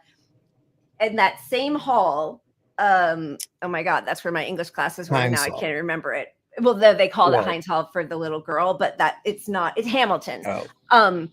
So that's part of the social movement. They weren't harming anybody. The only students who were harmed on that campus were the ones who were sprayed with skunk spray by ex-IDF soldiers and the hundreds of students who were arrested. But showing those videos makes it look like, oh, that was violence. It wasn't violence. Yeah. Look, you got somebody pulling on a door. Like, that's not violence. Yeah. With a tefillah, that's violence. The part that really rubs me wrong is how she's this brilliant person that knows all the facts. Look, you can say what happened at the White House or what happened at Camp David, what happened in 1947. Do you know what's happening now? Because you don't have to know any of that to look at what's happening now. She's using the same justification for what's happening now because of history. Like history doesn't say, okay, now it's okay to kill the babies. It's okay to starve 1 million fucking Palestinians. It's okay now because of what happened in 1947. Yeah. And if you follow this and you actually know the history of it all, you know that Israel has put these people in this position for a fucking 100 years. 100%. And every time it gets close, same with Camp David, by the way, her husband's big, peace proposal. It's always asking Palestinians to settle for less than what they should have to. And we know, like, how can you even say that right now while they're committing genocide? And you have somebody in power who's been in power for decades who has said that his whole political career has been about fighting against Palestinian statehood and a two-state solution. So how do you even say those words? She's wrong. And I guarantee these people, if she actually talks to regular citizens, regular students, they know more about this, what's going on there now than she does. Yes. And she says, like, what was anti-Semitic? I mean, what was the problem? Right? They're scared. They're scared. Yeah. They shouldn't be able to be scared. Free speech can be scary. Yeah. You know, but they aren't scared. If you're scared when you're looking at a protest that has a ton of Jewish people on the right side of it here, they're joining the Palestinians. They're not going to let this mob isn't going to kill an Israeli student. They are full of Israeli citizens of Jewish people, of Jews, American Jews, and I don't know about Israeli Jews, but certainly American Jews. And on that same campus where they're saying, oh, Jews had to be so scared, in the encampments, the Muslim students would be doing their prayers and then would sit next to Jews who would do the Friday night Shabbat dinner. They had a Passover Seder in the encampments. It's just a manufactured lie, and it's just been perpetuated. To say that wearing a keffiyeh, because that's what they keep showing. They show people with the keffiyehs on, and that is just scary. That's an Arab guy. That's an old trope, you know. It's a terrorist, right? Like it's and I've even seen like somebody. I should find who it is because otherwise it's just me doing an anecdote. But yeah, the keffiyeh apparently is terribly triggering for Zionists, and also from the river to the sea. And by the way, that's what I want to say is, do you remember a few weeks ago we showed, it was actually right before the end of the spring term, and they did a poll of college students, and they asked them a bunch of different things. Something like 75% of them knew exactly which river and which sea they were talking about, number one. And number two, that is what the Likud party still has as part of their mandate, that there is no Palestine. It will all be Israel from the river to the sea. That's not what Palestinians are saying. No, the Palestinians are saying they will be free. Like, we will be free. Yeah. We can walk around. We can go anywhere from the river to the sea. We can live here. We're not in a concentration camp. We're not in a jail. Yeah. Yeah. She is repulsive. Okay. It just keeps going. And of course, because anybody telling the truth gets shut down, Israel has just gone out and shut down Al Jazeera in the West Bank. Right. And this is the New York Times framing of that. Israel military closes AI. AI. This is sorry, too much wine. Al Jazeera's office in the West Bank. The Israeli authorities have been putting pressure on the local operations of the network because they're showing what's happening, saying its coverage threatens national security. And here's the New York Times, right? The standard bearer of the Fourth Estate. Press freedom advocates have decried Israel's actions against Al Jazeera, saying they have set a worrying precedent for international news outlets working in Israel. They've demanded that Israel permit Al Jazeera and other media organizations to carry out their work freely. In Israel, Al Jazeera's Arabic language coverage has frequently come under criticism for amplifying the perspective of Hamas during the war in Gaza. Prime Minister Benjamin Netanyahu and other Israeli officials have called the network a mouthpiece for Hamas, which led the October 7th attacks on Israel that set off the war. This is the New York Times framing. Everything started on October 7th. That day, Al Jazeera repeatedly reported on statements from Hamas officials calling for a violent uprising in the occupied West Bank. Nothing about how that year had already been the deadliest year for Palestinians in the West Bank, by the way, not in Gaza. So nothing to do with Hamas. That is where settlers are completely propped up and supported and have the security of the IDF while they arrest children, steal homes, destroy homes, mow the lawn, do all their things. But here is the same news or media outlet talking about what happens in Russia. Russia punishes those who seek the truth. Look at this, how the Russian government silences wartime dissent.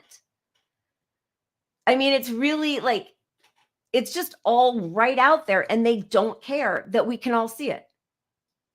The framing is obvious, and the public is so clearly on the side of Palestine on this issue. I want to show the Kirby clip because I mean, I think we've shown this before, but it's so telling of the difference and how they respond to. Yeah. Look, what our government wants is all these wars because they got all this pressure from the bomb makers, from the weapons manufacturers. It's not about safety and security at all, but so we want a war with Russia, we want war with Iran, we want all those wars. Yeah, we want those. It's hard to look at what he's doing in Ukraine, what his forces are doing in Ukraine, and think that any ethical, moral individual could justify that. It's difficult to look at the... It's going to cry on us here. Sorry. It's difficult to look at some of the images and imagine that any well-thinking, serious, mature leader would do that.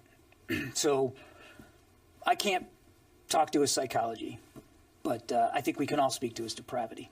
This is war. It is combat. It is bloody. It is ugly, and it's going to be messy. And innocent civilians are going to be hurt going forward. I wish I could tell you something different. I wish that wasn't going to happen, but it is going to happen. And that doesn't make it right. It doesn't make it dismissible. It doesn't mean that we aren't going to still express concerns about that and do everything we can to help the Israelis do everything they can to minimize it. But that's unfortunately the nature of conflict. All I can tell you is we're going to continue to make sure Israel has the tools and the capabilities that they need to defend themselves. We're going to continue to try to get that humanitarian assistance in. We're going to continue to try to get hostages and people out of Gaza appropriately. And as I think you've heard us say, a ceasefire right now really only benefits Hamas. That's where we are right now. And I understand the question, but I'm just not going to get ahead of where things are. You know, at the beginning of Russia's invasion, where we knew it was going to happen, right? We knew also the month before Zelensky, who had been elected with on a platform of peace, at least, you know, that's what people thought. But he even was saying, let's calm down the rhetoric. This does not have to be war. We saw all of a sudden this narrative happening where they were like, these are the heroic Ukrainians and the evil Russians, and there were the ghost snake, they came up with all these different lies. But one of the ones that they did was push this, look at this young girl, what a brave little woman, an 8-year-old Ukrainian girl confronts a Russian soldier telling him to go back to his country. This is courageous, brave girl, #Ukraine. And there were thousands of this exact same image until these same people were corrected, because that little girl was a very famous Palestinian young girl, Ahed Tamimi, who was shouting at a soldier, an Israeli IDF soldier, who's stealing her, her people's land and homes and attacking them, arresting them, abusing them, arresting children. Like 700 children a year can be arrested in the middle of the night. Complete silence. Yeah, it's the State Department is garbage. Our press is garbage. I mean, we know this. I think what Palestine points out is just how little what we think and care about matters, which is why electoral politics ain't gonna fix it. We need a movement. We need to disrupt more. We need to do more than just vote. And Yeah. I think we all have learned helplessness. Like I was just talking about this in chat with somebody, like, because we don't have power, it feels like, because it used to be like, hey, you know, as a leftist online, our job is to just elevate the issues and educate people on the issues. And that's important still. But like now people are on our side on all these things. Yeah. They're all, you know, the public is on our side on healthcare, on Palestine, fracking, you know, but none of it matters to either party. Yeah. Yeah. It's and you know, now the new thing that AIPAC is saying, well, that was the other thing Hillary talking about, like, oh, it's Iran funded, or, you know, that's her implication, is that all of the protests are being funded, you know, Iran funded Hezbollah, Iran funded Houthis, you know, it's all like that. And they don't say, you know, AIPAC funded Hillary, AIPAC funded Kamala, says that she's not going to do an arms embargo. Like that would change people's perspective probably, right? But now AIPAC is talking about how they have to take over campuses. They've already taken over our government and our media, corporate media, and now they want to take over our college campuses. Yeah, because they see, you know, even, I mean, they trotted out Hillary because they're back to protesting. Right. And none of this is going away anytime soon. So what do they do? They have to control somehow the narrative, and they've lost control of the narrative. So when you don't have the narrative, you have the police, you have the cop cities. Yep. And that's where we're going with this. Yeah. Thank you. Thank you, International Party of Antarctica. That's so kind. Cheers to you. Thank you. Oh, and I don't know if we mentioned it. Thank you, Lynn, as well. Oh, I didn't even. Good. Thank you. I know sometimes they get lost in there. Cheers, you guys. Thank you so much. Very generous. Thank you. All right. I mean, it's horrifying. It's not ending. They are really trying to get us into war with Iran, and you know, tens of thousands of people will die because of it. And they're announcing it, and nobody's stopping them. So that's where we are. Do we spin the wheel and then do a quick 2024, or is there anything else you wanted to say about? I want you to spin the wheel and land us on beer. Yeah, baby. I already have. This is my third glass. I didn't even wait. I'm not waiting around for that wheel. All right. You landed on puppets, huh? Yeah, okay, so this sorry. is not actually puppets, but it's close. It's close enough. Dog. Cat. American robin. Cricket. Owl. Crow. Wolf. Peacock. Horse. Elephant. Cow. Sheep. Duck.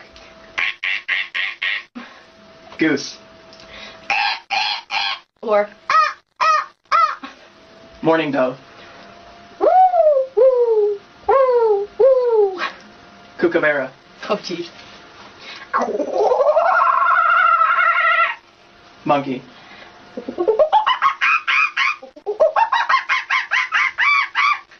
And parrot.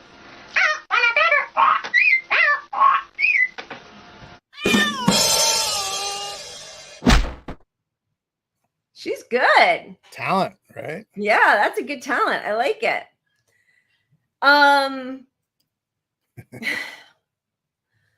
Oh my god. 2024. 2024. Nebraska, first off, let's see how it's going. I mean, Democrats are outraged, and you know, because now they are trying to take away, I think it's one electoral vote, but or a couple that would actually really, you know, they were counting on being able to get. Democrats were, because of the way Nebraska's electors are divided up, Democrats would get one or a couple electoral votes from Nebraska. And now the Republican leadership in Nebraska is trying to make Nebraska a winner-take-all state. gross to change the rules at this point and not be representative. Of course, our whole system isn't representative, and Democrats fight against that all the time.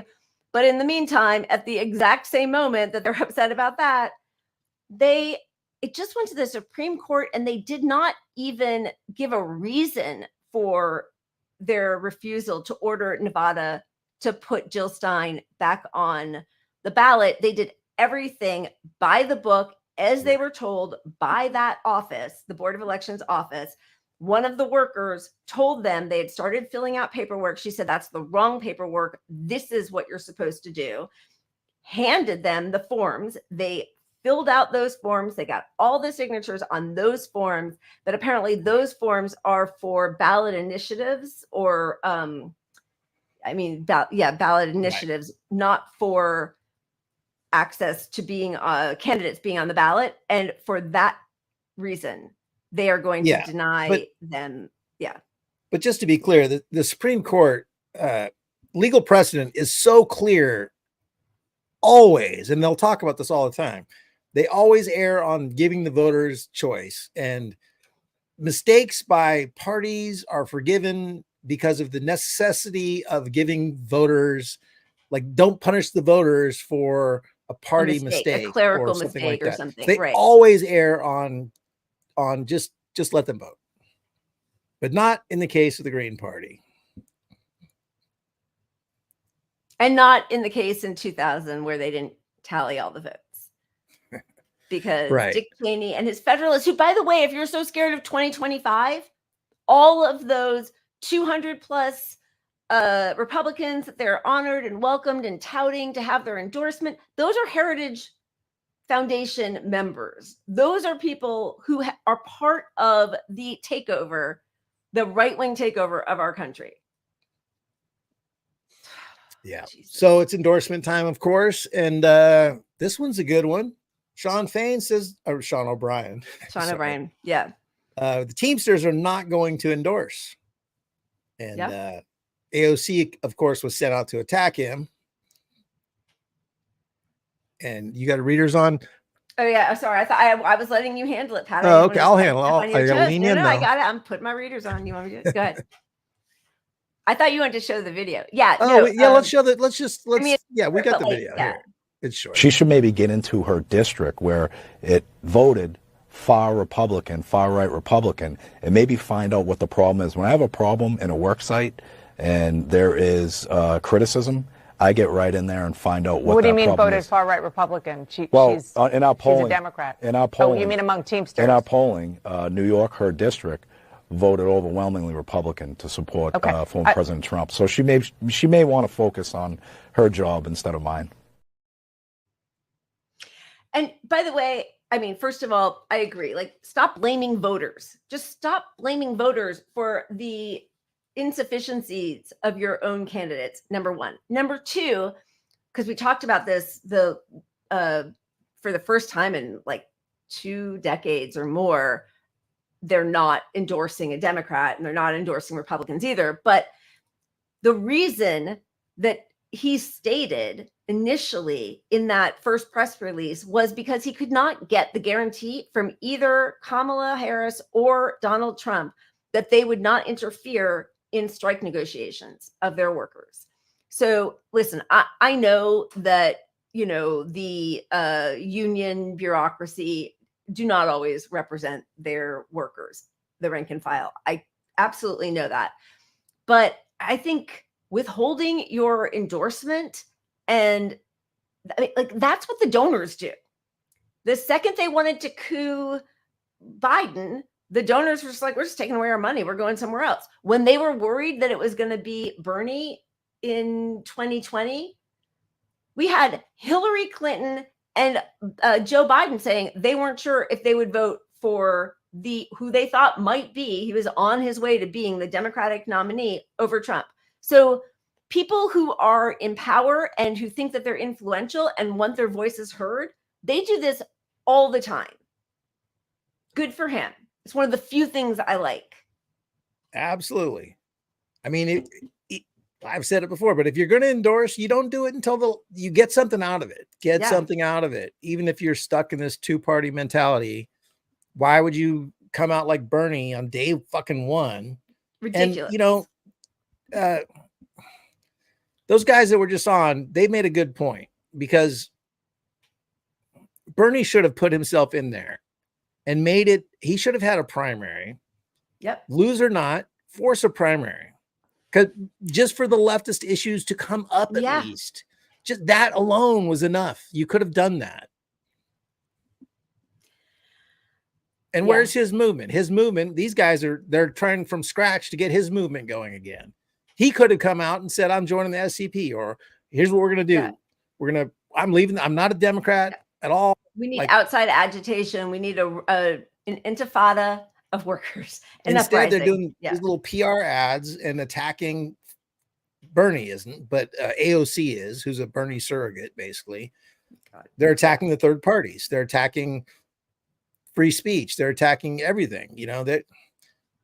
They are the sheepdogs that I would, for the longest time, I'm like, we need to see where they go, see what they do. But they have proven everybody who doubted them wrong. I mean, doubted them correct. Right. that you were wrong to not trust them at all. You're right. It's just they got me up and down. Up is down over here. I know. Words have no meaning. They don't. Susan, I was reading this and going back, and I didn't realize that they didn't even read it, because they made it sound like it. First of all, thank you. Sorry, I'm reading the substance of your thank you. Cheers. Thank you for the what's it called? Super chat. Sorry, my brain. But I didn't realize they didn't even hear it. They just denied it, and then it was done. Oh, we talking about the Supreme Court as far as hearing the I think that's what she's saying. Yeah. That's well. So basically, not hearing it upholds it automatically. Right. So sometimes that's kind of normal. But for an issue like this, they should have at least put out a statement on it. It's I mean, listen. I know it's not all the same people, but they instated George W. Bush in 2000 because they refused. They're still going to blame Nader, even though if they had actually gone back and actually done the full recount, Gore won. I mean, by the hair of his chin or teeth or whatever the hell. But he actually would have won. He won the popular vote, but he actually even would have won there. And they shut down the counting. And nobody trusts that institution anymore anyway. They should do something to try to show that they believe in democracy. They are so worried. And because they must know, they know what the numbers are saying.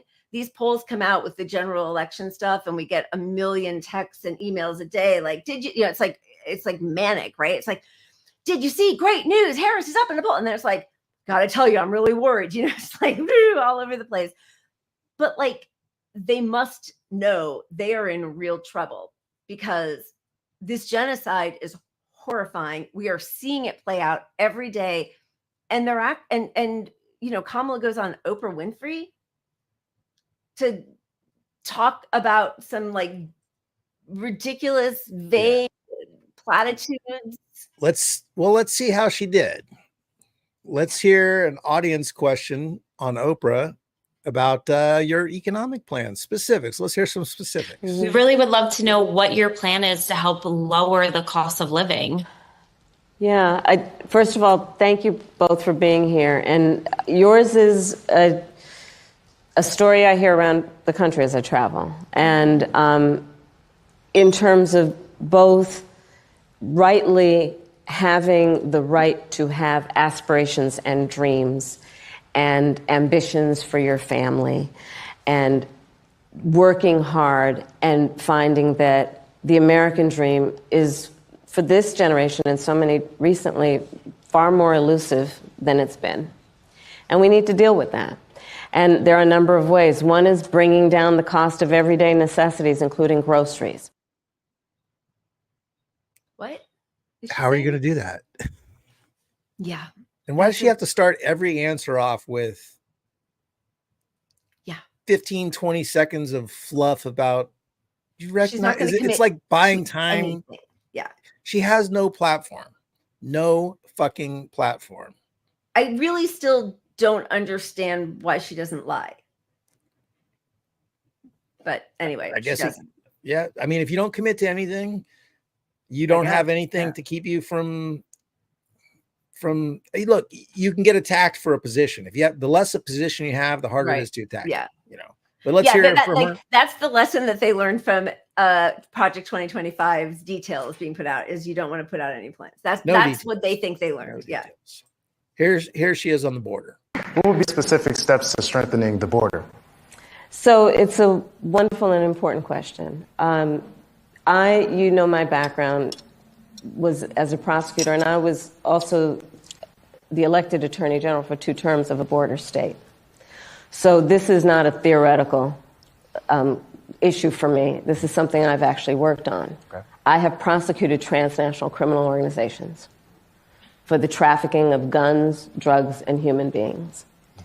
I take very seriously the importance of having a secure border and ensuring the safety of the American people. So again, look, we don't want her pushing this narrative of guns and drugs and crime from the border because it's false. That's all immigrants are. That's all anti-immigrant immigrant rhetoric. Yeah. But then you're still not answering the question at all. There's still no answer to the question. It's just, I was tough on crime. Promise you I'll be tough. Drugs and guns and crime. I mean, what happened to, I think even like Republicans would say immigrants make us stronger. We are a nation of immigrants. Give us you're tired, you're huddled, you're poor, whatever. Like, where is that? That's gone. We're just talking about crime. That's it. They're just all about crime. By the way, like statistically, they are the least criminally active. Yeah. And they add to our economy. And we need more people in this country to fill working positions. Like there's a million, and just because we are like, what about the root causes? Doesn't talk about that. Maybe we'll stop overthrowing every democratically elected leader of the global South to install our own fascist puppets. Like, I mean, nothing. Doesn't say anything about any of that. Just, yep, I'm going to out Trump on the border. Yeah, and maybe the rhetoric about eating cats and dogs isn't weird. Maybe you come out and say, look, we have a big speech about how immigrants built this country and, you know, we rely on them and they're part of our economy and they are safe. Look, here's some safety statistics. Here's one thing from the left to counter all that shit you keep hearing. Yeah. Let's talk about how these immigrants aren't the criminals with drugs and rapists. And that's what you should be saying. It's the fascist message on the right. But instead you're like, well, no, we'll be as fascist as you. Yeah. We will. We're all on the same team. Yeah. It's just we're all the same. We can't go out without one more clip from Kamala, because this one really wins you over because she loves the country. So this explains a lot of the gaps in her policy. What is on your heart to say to the American people as we have 47 days until November 5th? What's on your heart? To say to particularly those people who are still undecided or maybe indifferent or on the fence still? We love our country. I love our country. I know we all do. That's why everybody's here right now. We love our country. We take pride in the privilege of being American. And this is a moment where we can and must come together as Americans, understanding we have so much more in common than what separates us. Let's come together with the character that we are so proud of about who we are, which is we are an optimistic people. We are an optimistic people. Americans, by character, are people who have dreams and ambitions and aspirations. We believe in what is possible. We believe in what can be. And we believe in fighting for that. That's how we came into being. Because the people before us understood that one of the greatest expressions for the love of our country, one of the greatest expressions of patriotism, is to fight for the ideals of who we are, which includes freedom to make decisions about your own body, freedom to be safe from gun violence, freedom to have access to the ballot box, freedom to be who you are and just be, to love who you love openly and with pride, freedom to just be. And that's who we are. We believe in all that. And so this is a moment where we stand knowing what we are fighting for. We're not fighting against. It's what we're fighting for. Thank you. I mean, Oprah's face for a second looked like, what the fuck? Yeah. I mean, she does, like, I don't really like lobbing, accusations at people without founded, knowledge and facts and receipts, but she feels like she's been spinning the wheel with us all night long. Every time I hear her talk, and people keep saying like, oh, it's Xanax and pills. And I don't really know how all that works, but like, would she be that brazen to go out in public? Like, I would never go out like this to talk to the country that I wanted to like apply for a job. Yeah. I don't honestly know if it's pills or alcohol or whatever, but these terrible lines that we hear, she's said them all in the exact same order before. Yeah. She's got these things memorized, and she dodges the question entirely with this platitude soup, salad, whatever you want to call it. And it just goes nowhere, but it works for her. And she's answered the question. She's checked the box. She can go back. The interview's over. Like, that's it. She can get off the stage, and she's done with it. Like, yeah. But the question is about your last message for people that are independent or thinking about how to cast your vote. And you go off on a speech about, before us, the people before us, they understood that the thing that mattered was the character. Like, and that. We have that. We love our country. That's not winning anyone over. I mean, obviously. Yeah. But I think their strategy is it's not giving them anything to attack. Yeah. But she's getting labeled as the dope we've always known she is. And it's coming out, and she's going to continue giving a little bit more interview. Like, this is the softballest interview you can imagine. Yeah. Because it was a whole, like, let's elect Kamala Harris fest. It wasn't really an interview. They had all these celebrities on. Joy. Yeah. I mean, it is interesting. Martha Raddatz actually had, I think she had some surrogate of Kamala's on one of her show a few days ago and pushed her. She's like, she's not really talking about what she's going to do for the economy or against the war, for a ceasefire, not talking about anything. How long can she do this? And even that woman responded with platitudes. I've now seen a couple of Jake Tapper clips where he's like, how long can she go on with all these platitudes and not doing a serious interview? So, yeah, but I've been watching a lot of CNN lately just because it's my curse. Yeah. It's so clear. They just want the interview. They want the debate to happen. They want to make some money off this thing that they're not making money off of. Like, it's not, this rat race isn't getting covered, and there isn't this high stakes drama back and forth like they want. So you think it's just all about the horse race? I think it's entirely about getting CNN some dollars. Yeah. Yeah. But good. I think it's better than not talking about it. So yeah. Yeah. Yeah. All right. I've got more I want to say about Oprah and all of the P. Diddy stuff, but maybe we'll save that till another time. Maybe that'll be next week's shit show, is what's happening with our revolting people in power who think they can get away with mass rape for decades with everybody knowing about it. We can talk about that another time when we want some more joy. When you want me to bring more joy. Yeah, next we'll have some joy on Wednesday. Joy Wednesday. That'll be Joy Wednesday. We'll just call it Joy Wednesday edition. Oh my God, we didn't even talk about RFK Jr. and Olivia Nuzzi. We can do it real quick. Okay, because that's going to be a quick thing. So he had a horrible First week off, where now he's unrelated, being, getting investigated for the dead whale story. Yeah, because he's like collecting the head of a dead whale or something.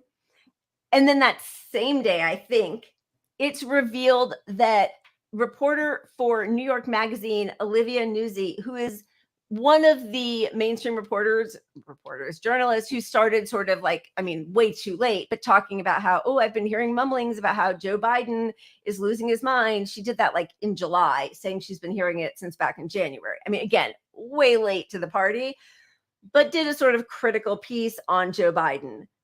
Then it comes out she's having an affair with RFK Jr., who is married to Cheryl Hines.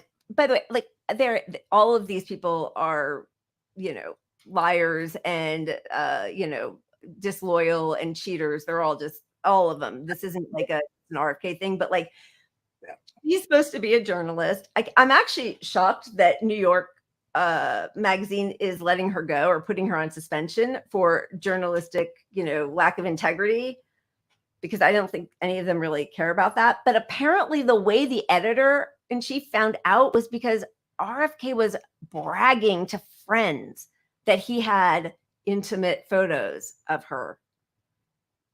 I mean, just a mess. He's not the brightest guy. And she got fired because it's RFK and they can make a story out of it. If it was with the prominent Democrat or something, or Bill Clinton, they'd be fine. They'd invite him up onto the stage. Yeah, exactly. Yeah, stay out of their sex life, which I agree with. Stay out of your sex life. Don't talk about that.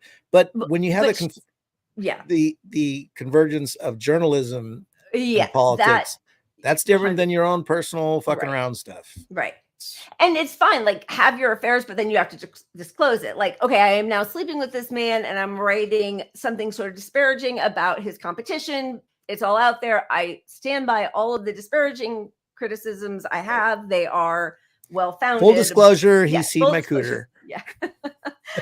Anyway, crazy. And I also didn't realize that she was engaged to Ryan Lizza, who's also a journalist, right? Who left his family for her because he cheated with her. Oh my God. That's the other piece to this. So it's a whole mess, but oh, the tangled web we weave. All right, folks, you guys are amazing. We adore you. Thank you to Joe Kishore and Jerry White from the SEP party. Cheers to all of you. Cheers to the working class. Our hope is international workers' movement. And we're going to go out on a long one. For our one good thing, but it's a really good one. So keep punching up, and we'll see you guys on Wednesday. Cheers. Cheers. Cheers. You do it. In our lifetime, we will be free. One day when the light shines, we will be free. In our lifetime, we will be free. And they can bury us, but they will find out we are seeds.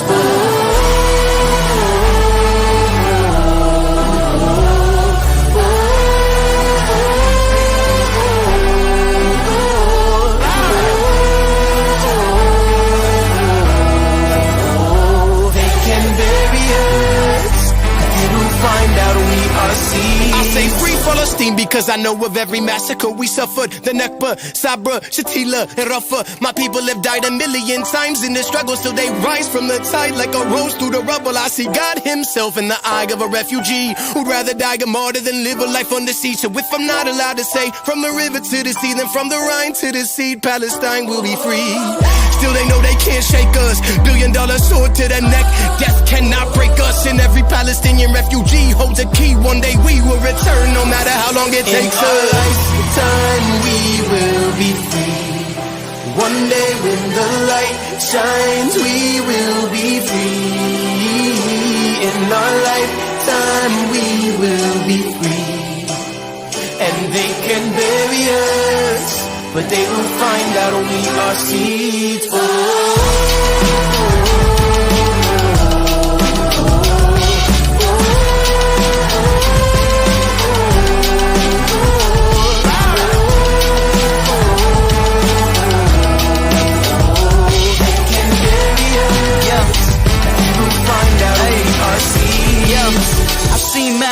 I'm grateful to be alive. You appreciate life when you survive a genocide. Look in my eyes and tell me what you see. Ran out of tears to cry, right till Palestine is free. Got a problem with a system that doesn't want its existence. Turn a city to a prison that's missing living conditions. My mom's calling, she's telling me she kinda scared. I hear the bombs falling, I smell of death up in the air. My uncle lost his children, I lost my cousins. His tears watered the grave to let him know we still love some. Our schools turn to shelters for the rich and poor. I just pray for peace when I speak, I don't wish for war. Bodies laying out, ain't nothing to play about. I give my people hope, cause I'm the first who made it out. I'm just walking the path, this is God's plan. Building up my dreams with the rubble I touch with my hands. كنا منكن حرين يلمع النور ومنكن حرين في حياتنا منكن حرين لو دفنونا نرجع مزهرين.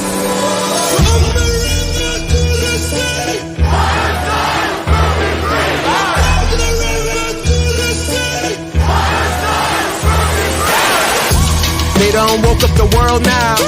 We know who you serve at the White House.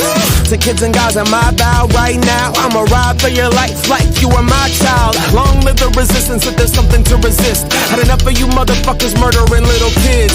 PC for a minute, I was trying to be a bridge. But there'll never be freedom by pleading with Zionists. World screaming free Palestine. We see the manual, we know how you colonized. You'd be surprised by how many fucks you actually really don't give. When you take away the power of the almighty $sign. Fuck the allure. We'll boycott the stores. Capitalism killing us, that's something we can't afford. They want us to hate each other in the interest of war. Afraid of the mosque and afraid of like the menorah. Hey Kamala, I don't know if you listening, but stop sending money and weapons or you ain't winning Michigan. We uncommitted and hell no, we ain't switching positions because the whole world turned Palestinian. I see the murdered children of Gaza and I see my babies. Life being stripped from the bombs we're making. When will Congress decide a Palestinian's life is just as precious as an Israeli's? We don't own the earth, don't own the earth. We're killing each other over some lines in the dirt. We bleed the same blood, feel the same hurt. Palestinian life, does it have the same worth? What happened to us? What happened to us?